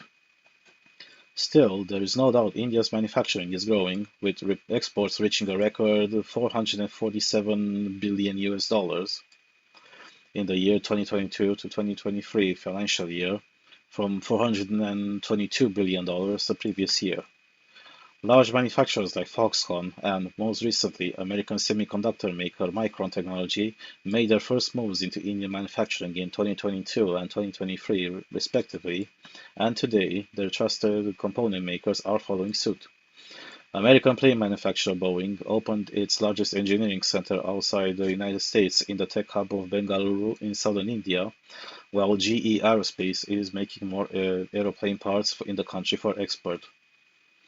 Tesla's rival VinFast from Vietnam is opening a $500 million electrical vehicle plant in Tamil Nadu. More are on the way. The most frenzied activity is in India's most industrialized states of Tamil Nadu in the south and Gujarat in the west. But new industrial parks in Telangana, Uttar Pradesh, and Maharashtra, aside from the tech cities of Bengaluru and Gurugram, are also emerging as contenders for foreign investment. Electronics manufacturing target $300 billion by 2026. People sat up and took note when Apple moved some of its iPhone manufacturing capacities from China to India, spotlighting the nation's potential in electronics manufacturing. The size of India's electronics manufacturing sector has grown 2.4 times from $30 billion US in 2014 to $102 billion US in 2022. The target, $300 billion US by 2026. As high-value electronics manufacturers explore developing countries such as Vietnam, Thailand, and Mexico, the Modi government is wooing multinationals with subsidies and tax incentives like never before. Its production-linked incentives for large-scale manufacturers of mobile phones and electronics in early 2020 caught the attention of phone majors almost immediately. Apple's Taiwanese contract manufacturers Foxconn and Wistron, which had been in India since 2017 and 2008 respectively, expanded their iPhone manufacturing operations in Tamil Nadu. Since 2022, the iPhone 14 has been made in India, and from September 2023, the iPhone 15 as well, when another Taiwanese supplier, Pegatron, set up a plant in Chennai. Wistron quit India over labor issues in 2023, but its operations were quickly taken by Tata Electronics at its plant in Hosur. Underpinning the rapid activity is Apple's desire to turn India into an export hub for iPhones and diversify its reliance on China. It exports 70% of its India output today. Samsung, which has operated in India since 1996, has expanded as well phone production in Noida, Uttar Pradesh. Consequently, in 2023, India produced 2 billion devices, making it the second biggest mobile phone producing country after China, which made 4 times as many. Electronics exports grew from $8.4 billion in 2018-2019 to $22.7 billion in 2022-2023. Over half of that boost came from mobile phone exports. Opportunities for Singapore. Singapore manufacturers like JLK, who support and supply large multinational corporations, are keen to strike when the iron is hot, said Mr. G. Jayakrishnan, Enterprise Singapore's Executive Director for South Asia, the Middle East, and Africa. They are seizing the chance to plug into these supply chains in India, especially with precision electronic parks and intelligent digital technologies for industrial processes. Many Singapore companies have chosen Tamil Nadu as a base for their manufacturing activities, Mr. Jayakrishnan added, crediting the state for being one of the most industrialized, with a skilled talent pool and robust manufacturing infrastructure. Singapore has been India's largest source of foreign direct investment for 5 consecutive years, with $17.2 billion invested in the 2022-2023 financial year, outranking the US and Mauritius. According to Indian government figures, more than 440 companies from Singapore are registered in India in various sectors, including JLK, industry solutions company Flextronics Technologies, and manufacturing services company HiP. Mr. Jayakrishnan noted that there are opportunities for Singapore firms in different sectors in manufacturing if they can service global conglomerates expanding their Indian operations, like Boeing. Suppliers and solution providers can generate new revenue streams by partnering with these MNCs and helping them increase their output and enhance operational efficiencies, he added. Singapore is also preparing the younger generation for a career in India. Mr. Kenneth Sim, 25, a first-year business analytics student at the Singapore University of Social Sciences, is keen to apply for the upcoming India Ready Talent program run by Enterprise SG and the Confederation of Indian Industry. The program, which starts in May, will offer 50 internship positions of 3 to 6 months at 13 Indian and Singapore companies, including Capitaland Investment and Tata Steel. It aims to offer Singapore University and Polytechnic students first-hand experience of the local corporate and business culture. Mr. Sim felt India was a unique opportunity. He had visited the country in 2023 on a study trip and liked the driven and innovative people here. He said, "It's not just tech. New iPhones are going to be manufactured here. We all know India is going to be up and coming. But foreign manufacturers in India have complained they cannot match Chinese volumes because of the tariffs of 8.5% to 15% that they pay on the estimated 80% to 90% of phone components they import. The India Cellular and Electronics Association reported that China and Vietnam had lower average tariffs of 0.7%. In response, the Modi government on the 31st of January cut import duties on mobile phone parts like battery covers and camera lenses to 10% from 15%. For long-term competitiveness, however, the government's real task is to improve the component ecosystem that includes parts to foreign multinationals, said Ministry of Electronics and Information Technology Secretary S. Krishnan. He said the next round of incentives from the government would focus on electronics component manufacturing. Going a step further, Tamil Nadu, India's largest electronics exporting state, is offering two separate subsidies, one for manufactured components with low value addition, such as screws or packaging, and the other for advanced electronic components that add more than 20% value to the product. We have a population of both low-skilled machine operators and highly educated engineers, so we also need to address these diverse needs for employment while building a supply chain, said Tamil Nadu Industry Secretary Arun Roy. The next push in the electronics chain is semiconductor chip manufacturing, boosted by the entry of Micron. At the Micron's upcoming plant in the Sanand industrial estate in Gujarat, multiple signs warn workers not to drive above the speed of 10 kilometers an hour. Dump trucks carrying construction materials crawl in and out of the compound in a cluster meant for multinational companies. Singapore food manufacturer Tong Garden also has a manufacturing unit there.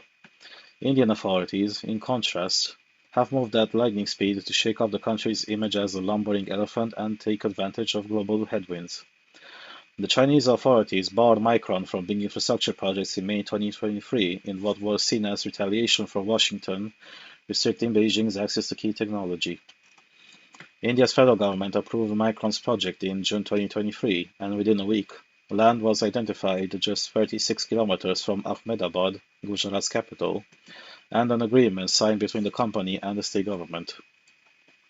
On September 23rd, construction started on the $2.7 billion plant, which the government is subsidizing by $1.34 billion under its semiconductor incentive scheme. The first phase of the plant will be ready by early 2025, but it will not make fabs, which are at the top end of the semiconductor chain. The plant will assemble and test finished chips for use in electronic devices, a more labor-intensive process in which China is the leader. It is expected to create 15,000 jobs, and 200 initial hires are undergoing training in Malaysia on testing and assembling silicon wafers.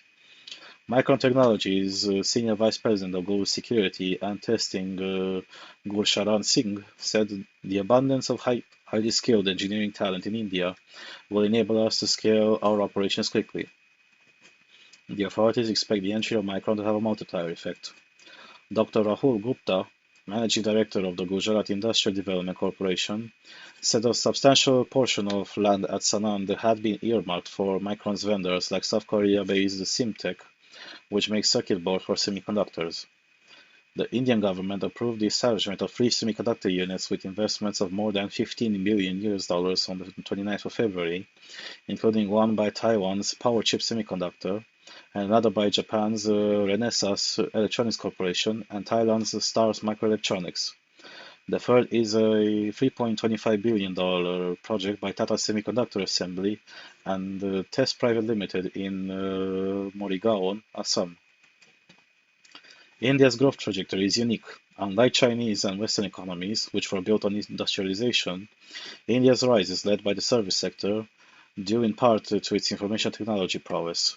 In 2023, services contributed 53% of GDP. As the effort to boost manufacturing has accelerated only in recent years, experts said India will have to chart its own course. The manufacturing industry in China dwarfs that of India, being 10 times larger. Economist Arvind Subramanian, former chief economic advisor to the Indian government, believes India should focus on one or two sectors. I have no problem with India becoming semiconductor manufacturing with assembly because that is providing the jobs, and then you graduate to the really advanced areas. But he warned that going forward, even these labor-intensive activities will become less intensive because of automation. Upgrading manufacturing is crucial for India to sustain its high level of growth, reduce poverty levels, and provide meaningful employment to a young population. India's growth estimate for 2023-2024 is 7.6%, according to the government, which has projected that a manufacturing boost will push it to 8% for several years. Experts and industrialists alike said that while the potential is there, India still has a long way to go to challenge China, which has a 31% share of global manufacturing compared with India's 3.1%. With a contribution amounting to 17% of GDP, the manufacturing sector in India continues to experience steady growth. India has 246,504 factories and over 3,800 industrial parks, and hires 35.6 million workers compared to China's 2.8 million factories, over 20,000 industrial parks, and 83 million workers. However, it took China 20 years to rise from the world's sixth largest manufacturer in 1990 to pole position in 2010, overtaking the US. In 2020, India ranked sixth. Investors told the Straits Times that they are drawn to India by the national government's enthusiastic subsidies, the large domestic market, cost effectiveness, and the abundance of both low-skilled labor and specialized engineers. However, they also pointed to inadequate infrastructure and sluggish bureaucracy. A report by the Boston Consulting Group identified India as a future export manufacturing powerhouse, but also highlighted fewer free trade agreements with nations other than the members of the ASEAN as a drawback. As a result, Vietnam, with its lower tariffs and membership in the regional trade pacts with ASEAN trade nations, besides international trade deals such as Comprehensive and Progressive Agreement for Trans-Pacific Partnership, is a bigger beneficiary of China Plus One. The first choice of most companies looking at China Plus One are Vietnam, the Philippines, and countries where probably, culturally, there is not too much of a difference and, location-wise, is easier to ship products, said Mr. Rajiv Singh, partner and consumer industry leader at Deloitte Asia Pacific. Efforts are underway to plug these gaps, including a single window system to help businesses get clearances faster amid the double investment in highways and ports. But the transformation has been slow. Mr. Ajit Shah, president of Sanand Industries Association, noted that not everyone gets the micron treatment, where the government expedites the approvals. Usually there is a one-window solution, but with many doors behind it, he said. India's vast tracts of land hold potential for industrial parks. Many are being built by private developers. One of them, Singapore real estate group Capital Land Investment, runs 12 IT parks in India and 9 plug-and-play industrial and logistics facilities. It began in May 2022 with buying and customizing an existing 0.42 million square foot manufacturing facility in Tamil Nadu's Chengalpattu, now leased by Pegatron. It can take 2 years for companies to lease land from government and build a factory. But if they use our ready-made factories that have power, wire connections, and all the approvals, they can start operating in just 3 to 6 months, said Capital Land's chief executive Sanjeev Dasgupta. American windblade maker TPI Composites, Japanese piano maker Yamaha Music, and Taiwanese smartphone component manufacturers Foxlink and Max Cable are among the foreign companies that have leased Capital Land's industrial facilities around Chennai. Singapore is also helping Tamil Nadu develop a net-zero industrial park with a focus on electronics and electric vehicles. Mr. Zhu Shi, director of the Taiwan External Trade Development Council in Chennai, said the big culture shock for Taiwanese companies in India is the extreme slowdown in the government's processing of paperwork once a foreign manufacturer is actually in India. Another is the low productivity of Indian workers, many of whom have never worked in factories, compared with what Chinese companies have become used to with Chinese workers. Mr. Paul Wang, sales head of TSMT Technology, a Taiwanese manufacturer of circuit boards for phones, has been in Chengalpattu since 2017. He said that while salaries in India were a third of those in China, the workers' lower efficiency almost cancelled out the savings. TSMT employs 800 people in its factory, a majority of them 20-something locals. It's not that Indian workers are less skilled. Their attitude to work is different. Every day, 10% of workers are absent. In China, it is 1% a day. We have to employ more contract laborers here to meet the production targets, said Mr. Wang. Just back from 2 days leave for his younger sister's wedding, Deputy Manager Murali A, 29, an electrical diploma worker who had worked his way up from trainee in TSMT over 6 years, said, TSMT paid us in through the pandemic. Although Taiwanese, the company also tries to celebrate Pongal and Deepavali with us. He said he had used his salary to pay off his farmer father's loans and help his two sisters get married. Mr. Wang, who has lived in India for 7 years with his wife and two children, now go to local schools and learn English and Tamil, said, in Taiwan, business is about benefit, there's no personal touch. In India, business is built through friendship. The insight has helped TSMT navigate a country with which has little language or cultural familiarity. It is building a new factory focused on exports.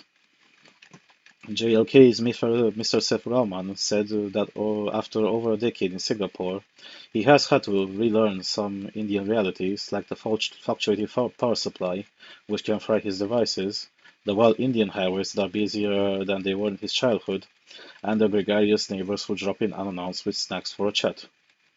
But as he walks through the factory floor awaiting new equipment and technicians, he is excited. Everything around me is under construction right now. 10 years from now, this place could be a real manufacturing hub. This article makes quite a few good points about the divestment out of China, first of all. And to top it all off,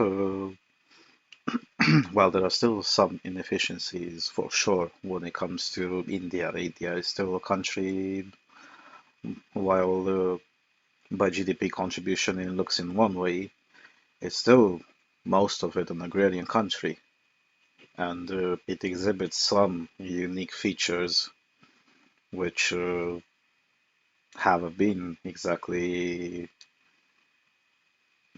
can't exactly say the thing, but other countries in Asia have gone through. And with India being such not just a populous, but such a large country as well, surface area wise, and also by the way it is governed, to some extent, the government also has to play this balancing act of growing as well, offering possibilities for jobs, and those jobs come from the outside. But at the same time, also trying to find a way to grow in the current, geopolitical, but also geo-economical context as the situation presents itself.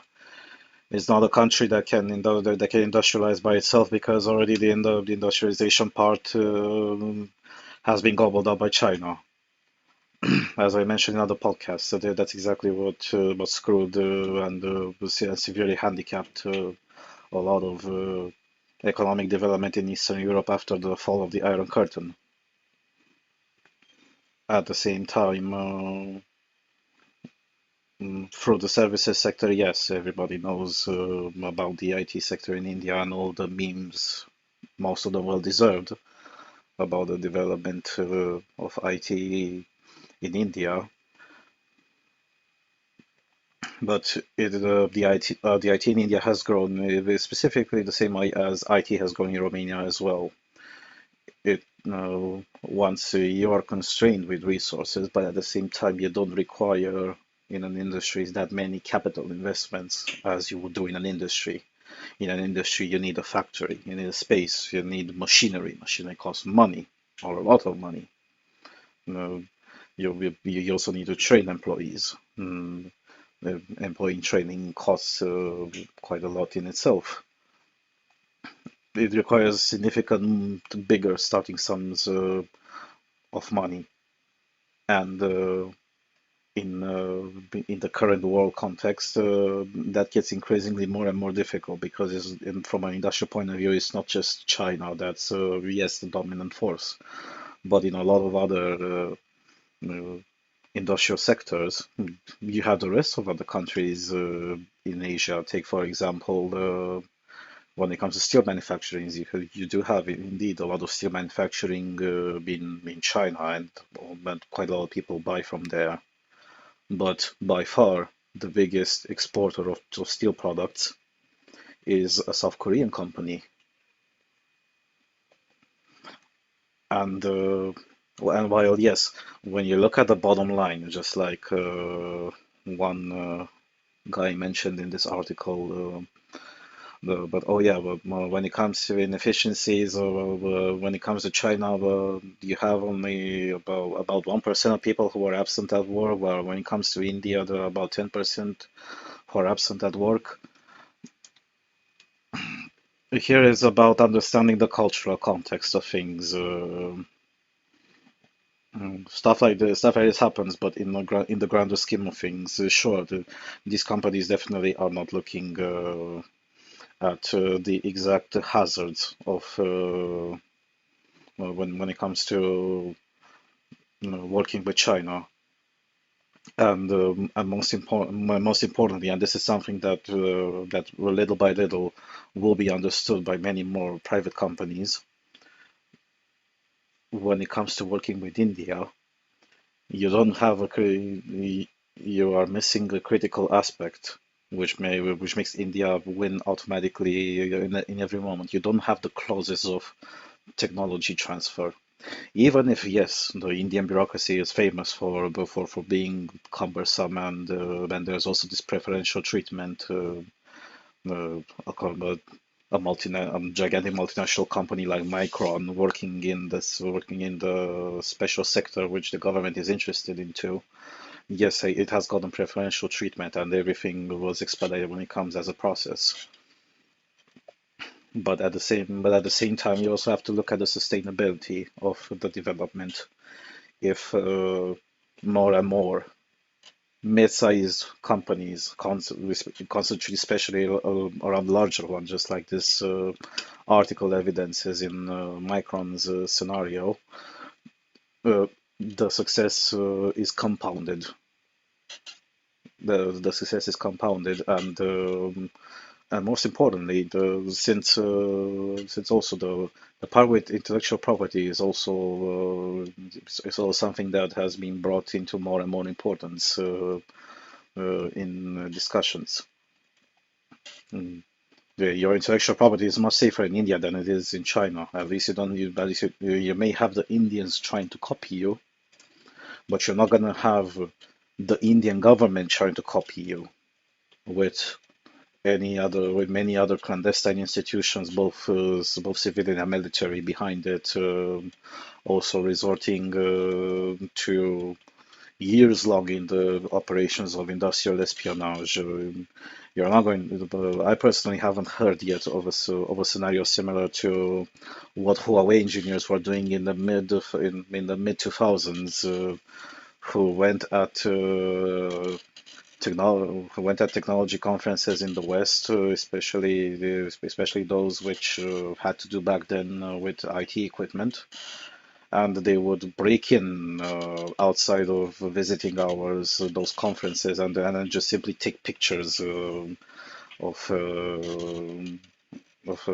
everything that was presented in those expos.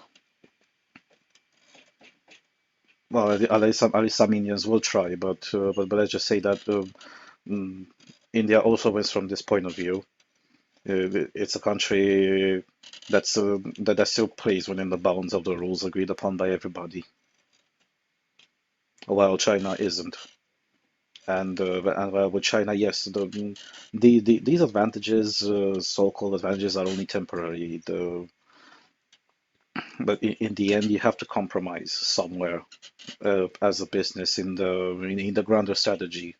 You cannot have absolutely everything that you want in one go. And for a longer term sustainability, India definitely makes more sense, all things considered. And yeah, Sure.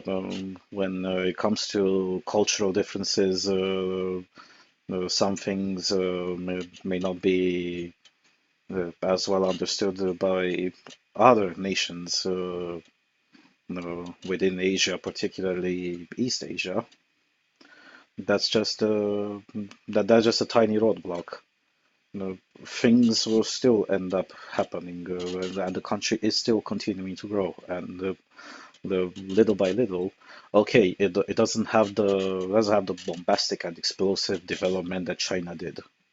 And India will not have that because India isn't India isn't led by a single party which houses multiple factions, and as much as Narendra Modi is, yes, indeed, what would you call fascist nationalist ruler uh, with a pro-Hinduism aspect tied to it as well. Mm, Things still take a little bit of time to develop in India because India in itself is a large country.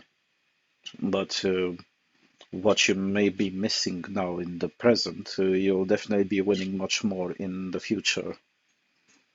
And yes, while the argument comparing India with Vietnam, okay, it makes sense to some extent, but even Vietnam in itself, uh, well, it has its own limitations. It's still not as big of a country, and and you still have at least a bit more consistency when it comes to the education level of the population well, in India, well, compared to what happens in the case of Vietnam. Plus, there's also another significant benefit. Uh, India, in case something happens in Asia, can definitely defend itself much better than Vietnam can. Uh, and when here I'm talking specifically from a trade point of view, you're not going to have in a scenario of a war in the Pacific. Ships from the PLA's navy sticking around several kilometers away from your coastline, like it could definitely be a possibility in the case of Vietnam.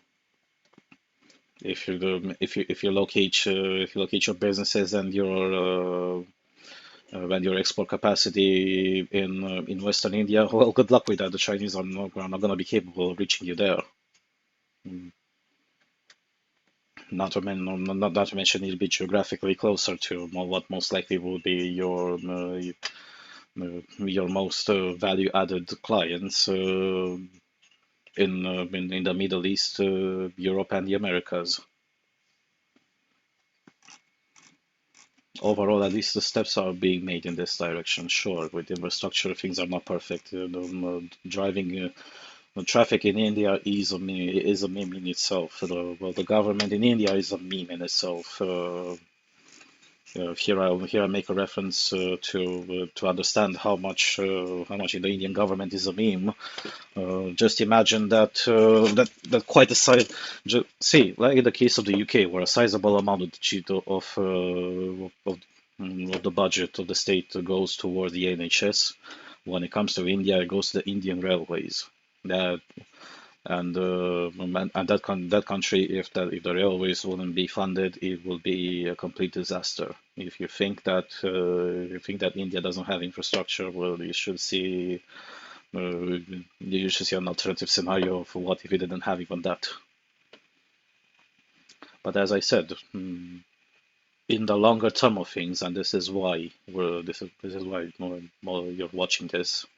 You know, in the grand scheme of things, India will be the country that will be growing, and it will keep growing in one way or another, regardless of what sort of government is going to be in parliament. Now you may have Narendra Modi, but the so-called Marxist episode from the 1970s is not going to repeat again because because the Indians learned their lesson pretty well from that moment. And from the perspective of other countries, yeah, it will be worth to try at least pursue some sort of trade agreements uh, with India, even if they will be small ones, such as agricultural cooperation. Sure, the preference of India would be this one with industrial development, but at least it's it's by leagues and bounds. Not, not just a more sustainable ally, but also much more trustworthy economic partner. And with the situation security-wise in the Asia Pacific area, I'll be getting to another article right at the end of the podcast about that. Mm, the lines are getting drawn, and they're getting clearer and clearer who is on what side. And yes, well, from a defensive point of view, it's good that everybody is on the same page. But in order to at least sell that defense part, um, it will always be the best idea to come also with some sort of economic cooperation. Sure, there is already economic cooperation with the ASEAN bloc and the Trans-Pacific Partnership, but mm, Asia Pacific, and specifically, yes, so countries on our side of Asia Pacific need to be brought closer to the West altogether, which so far isn't happening.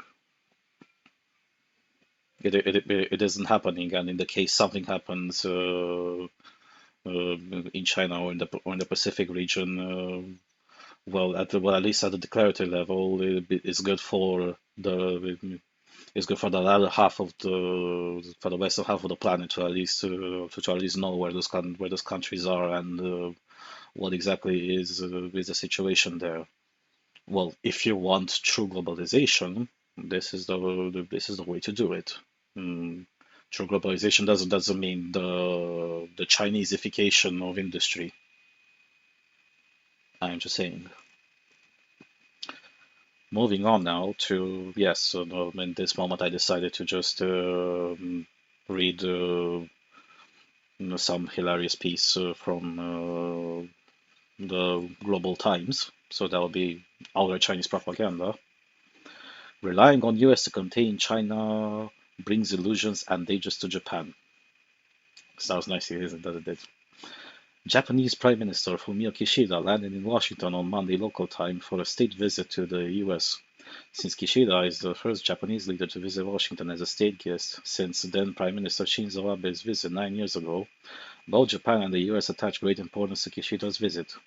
The Japanese side has been making noise about this visit for some time, while the American side has arranged high-profile receptions, such as a White House dinner and a speech to Congress for Kishida. Now, this is standard procedure. For this visit, it is clear that the US and Japan have some common strategic considerations. For example, both sides may see it as a ceremonial show to further enhance their warming honeymoon relationship, helping to demonstrate the US-Japan alliance is unbreakable by elevating their bilateral relationship to a global partnership status. Well, if this is your level of knowledge when it comes to US-Japan relations, just submit your resignation. The current leaders of the US and Japan have their own respective roles. The Kishida administration is currently mired in a governance crisis, and this visit is a life-saving straw to demonstrate diplomatic achievements in order to regain domestic support. On the Washington side, as concerns among allies rise about the risk posed by the US election, President Joe Biden wants to reaffirm security commitments to allies through Kishida's visit, at least to reassure them and to seek support from the American people by reshaping the alliance system. Unsurprisingly, the interpretation from the outside world is almost unanimous. almost unanimously points to China when touching upon Kishida's visit to the US. The Financial Times revealed 2 weeks ago that the US and Japan are planning the biggest upgrade to their security alliance since they signed the Mutual Defense Treaty in 1960 in a move to counter China. The two countries' militaries will cooperate and plan more seamlessly, particularly in a crisis such as the Taiwan conflict, the report reads. Furthermore, the first trilateral summit between the US, Japan, and the Philippines to be held after Kishida's meeting with Biden is also seen as Washington and Tokyo's move to back Manila against China. In the strategic layout of the US to contain and suppress China, Japan's performance can no longer be described as following suit, but rather as actively taking on a leading role. Whether it is small multilateral military security cooperation among the US, Japan, and South Korea, or among the US, Japan, and the Philippines, or the US-led Indo-Pacific Economic Framework, CHIPS Alliance, Small Yard High Fence Strategy, or the process of promoting NATO's Asia Pacificization. In which of these areas has Japan now playing the core wingman role? In some issues, Japan is even pushing the US forward. Facing the global mess, the US naturally welcomes Japan's performance, which goes beyond its expectation, while also granting Japan greater military autonomy as a reward by enhancing the position of the US-Japan alliance. Some people in Japan are therefore delighted, believing that this signifies the US-Japan alliance is moving toward equality and is evidence of Japan's status as a major power. However, the satisfaction brought by this hallucinogen can be easily shattered. The contradictions and entanglements in Japan's foreign strategic thinking are being revealed. Driven by ideological bias and geopolitical competition, Japanese leaders and media attribute the security pressures and development challenges faced by Japan to China's growing strength and repeatedly hype up the China threat in hopes of strengthening strategic ties with the US, promoting a strategy of containment against China, and seeking to rely on the US to restrain China. At the same time, Japan feels uneasy about potential future strategic retrenchment and isolationism by the US. It seeks to leverage international changes to break free from post-war constraints, enhance its independent defense capabilities, and demonstrate ambitions to become a political and military power. Japan's political calculations are meticulous but varying. Whether it's the Ukraine crisis in distant Europe or the Palestinian-Israeli conflict in the Middle East, they have little direct relevance to Japan's national security.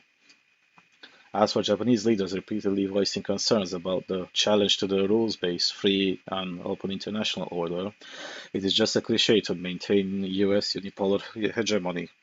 It serves as a feeble excuse for the Kishida government to push forward its agenda of military expansion, appearing weak and pale.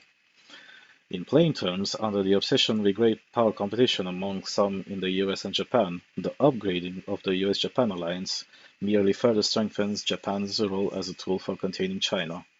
Actually, this not only results in self-diminishment, but also entails significant dangers, potentially leading to greater instability and confrontation in the Asia-Pacific region and even the world. Regarding the seemingly glorious Kishida visit to the US, insightful individuals within Japan should recognize the hidden risks and concerns lurking behind it.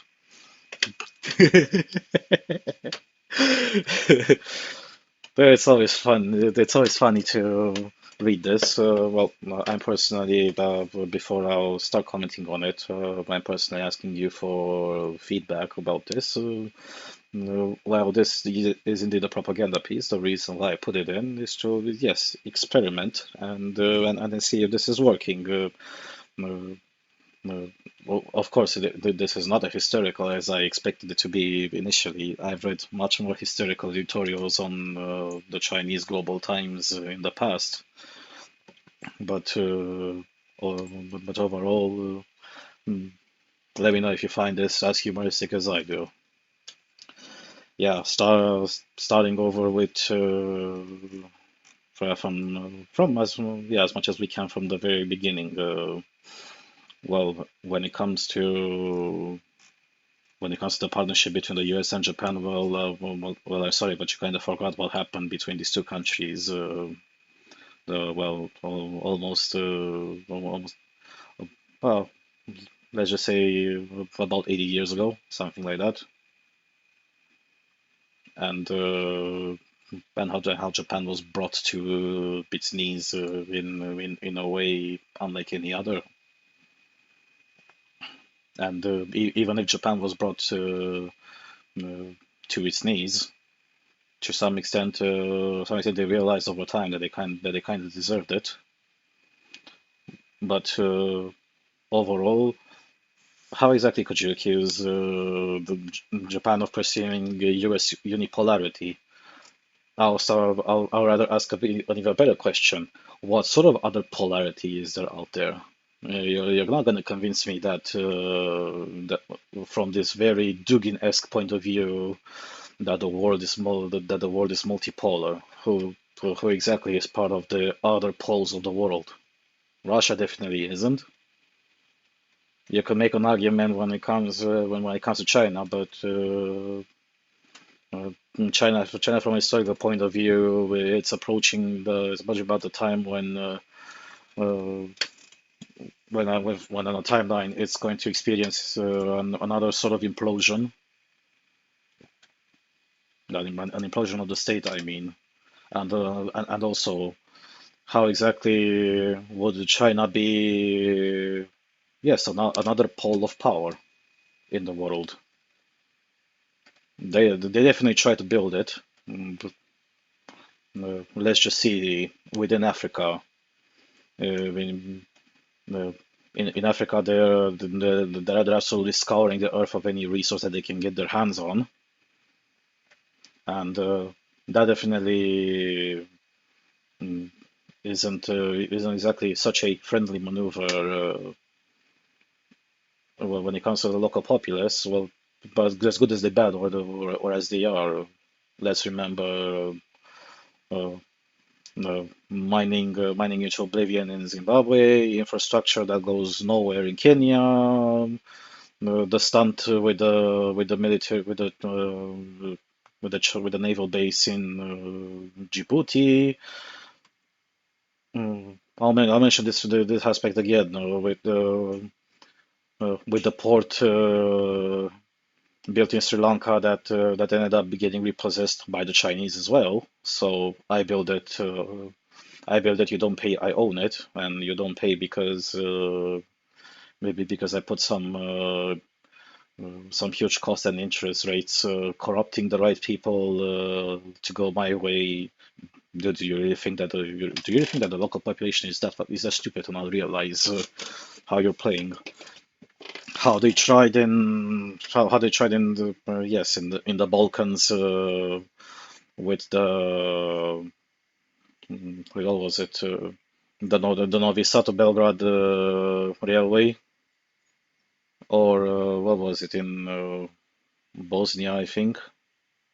Yes, well, but I think in Bosnia or in Albania, also the Chinese again mm, try to build mm, try to build a motorway indeed through some challenging topography, but the EU ended up bailing them out because it was so gruesomely expensive.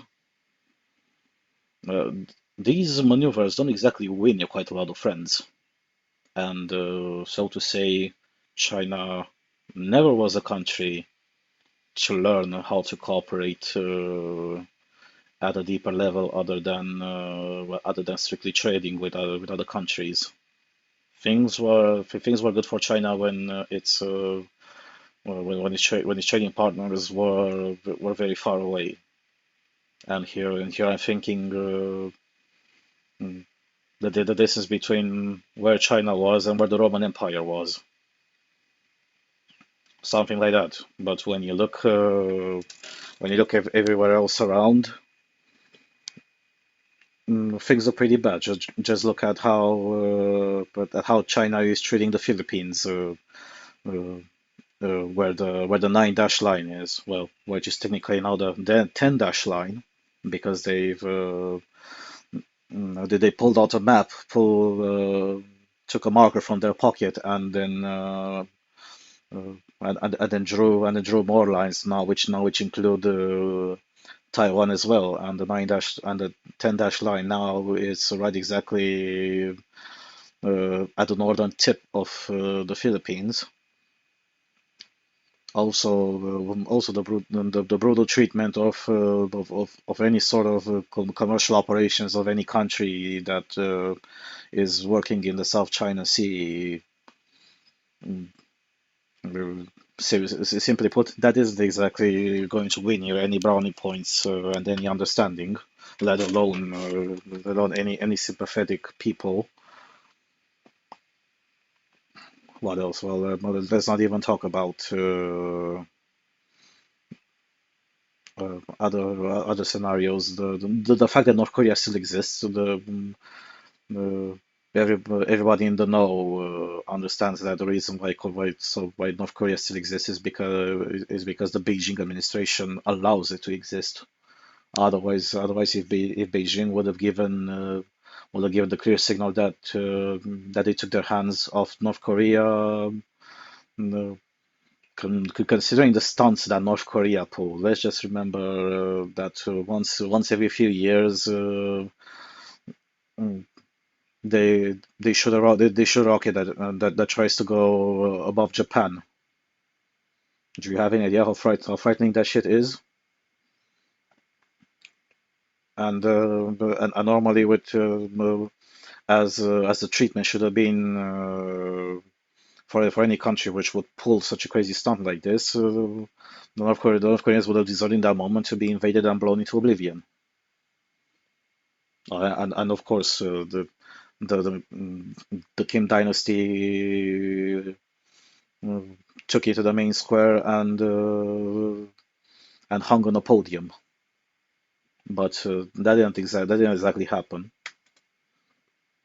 So when you're also misbehaving in such a grandiose way, with everybody sharing a border with you, no, uh, no exception, no exception, and here I'm even talking about Russia. Uh, I'm pretty sure that the Chinese are still salty about the fact that Vladivostok is no longer their city, but it is a Russian city, and the Chinese definitely never forgot about how the former Tsarist Empire took over Port Arthur from exactly under their nose in a moment of great national weakness. I think it was whether during the Boxer Rebellion or the Taiping Rebellion. I don't know. I'm not exactly sure which is it, but I think it was closer to the Taiping Rebellion.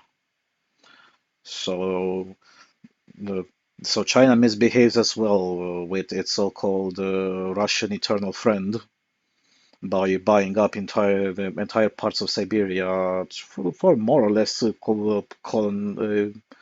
economical colonization, and not to mention who would consider unironically China an ally? South Africa, a country which is on its way to become Zimbabwe 2.0. I don't think so. Who else? Venezuela? Let's be honest. Or Cuba? No, definitely not. So then, well, you can't exactly blame the Japanese for going this way, and it's not just the Japanese going this way. In fact, an even better partnership that the Americans have are with the Filipinos. The Filipinos are still not just great allies of the US, but the Filipinos managed to take love for America to a fetish level, and and yeah, when you threaten everybody the way that you do, and you pull the stunts that you do in your immediate area and in the rest of the world. Why exactly are you acting surprised that the rest of the countries react that way? And things will get worse to you. Things will get worse for you as China. Uh, that's pretty much it. Continuing now, and I think this is the last article. Also regarding Japan, the Sydney Morning Herald. Japan is set to join AUKUS, so it won't be the last country to do so. Japan's progress to full rearmament, remaking it as a normal country, continues apace. Tokyo is simply pushing past Japan's constitutional constraint that it forever announces war as a sovereign right. One consequence of the country's post-war peace constitution is that Japan is the world's fourth biggest economy, yet only the ninth biggest defense spender according to the International Institute for Strategic Studies. The Japanese government is determined to change that, bringing its military muscle into line with its economic power, to recover its ability to use war as an instrument of national sovereignty. In 2022, the government announced a plan to break through its self-imposed defense budget ceiling of 1% of GDP, in place since 1958, to achieve security-related spending of 2% of GDP over 5 years. In the words of Prime Minister Fumio Kishida, Japan has made a major, huge decision to strengthen our defensive capability. And its latest step involves Australia. The three AUK-US nations have begun formal talks designed to explore bringing Japan into the group's top-secret program for developing high-tech weaponry, known as Pillar 2 of AUK-US. Tokyo is not a candidate to join Pillar 1, the nuclear-propelled submarine effort. Joining the AUK-US weapons development effort is quite a natural development, according to Tokyo's former ambassador to Australia, Shingo Yamagami. How so? It's natural because Japan is on the front line, he tells me. Security challenges don't wait for us. We have to have a sense of the crisis, a sense of urgency. What crisis? From afar, Japan looks pretty calm and unmolested. There's a perception gap between Japan and some Australians, Yamagami explains. We are living in a country where we have to scramble our fighter jets against China's military aircraft 2 times a day, where Chinese ships come into the waters of the Senkakus almost every day.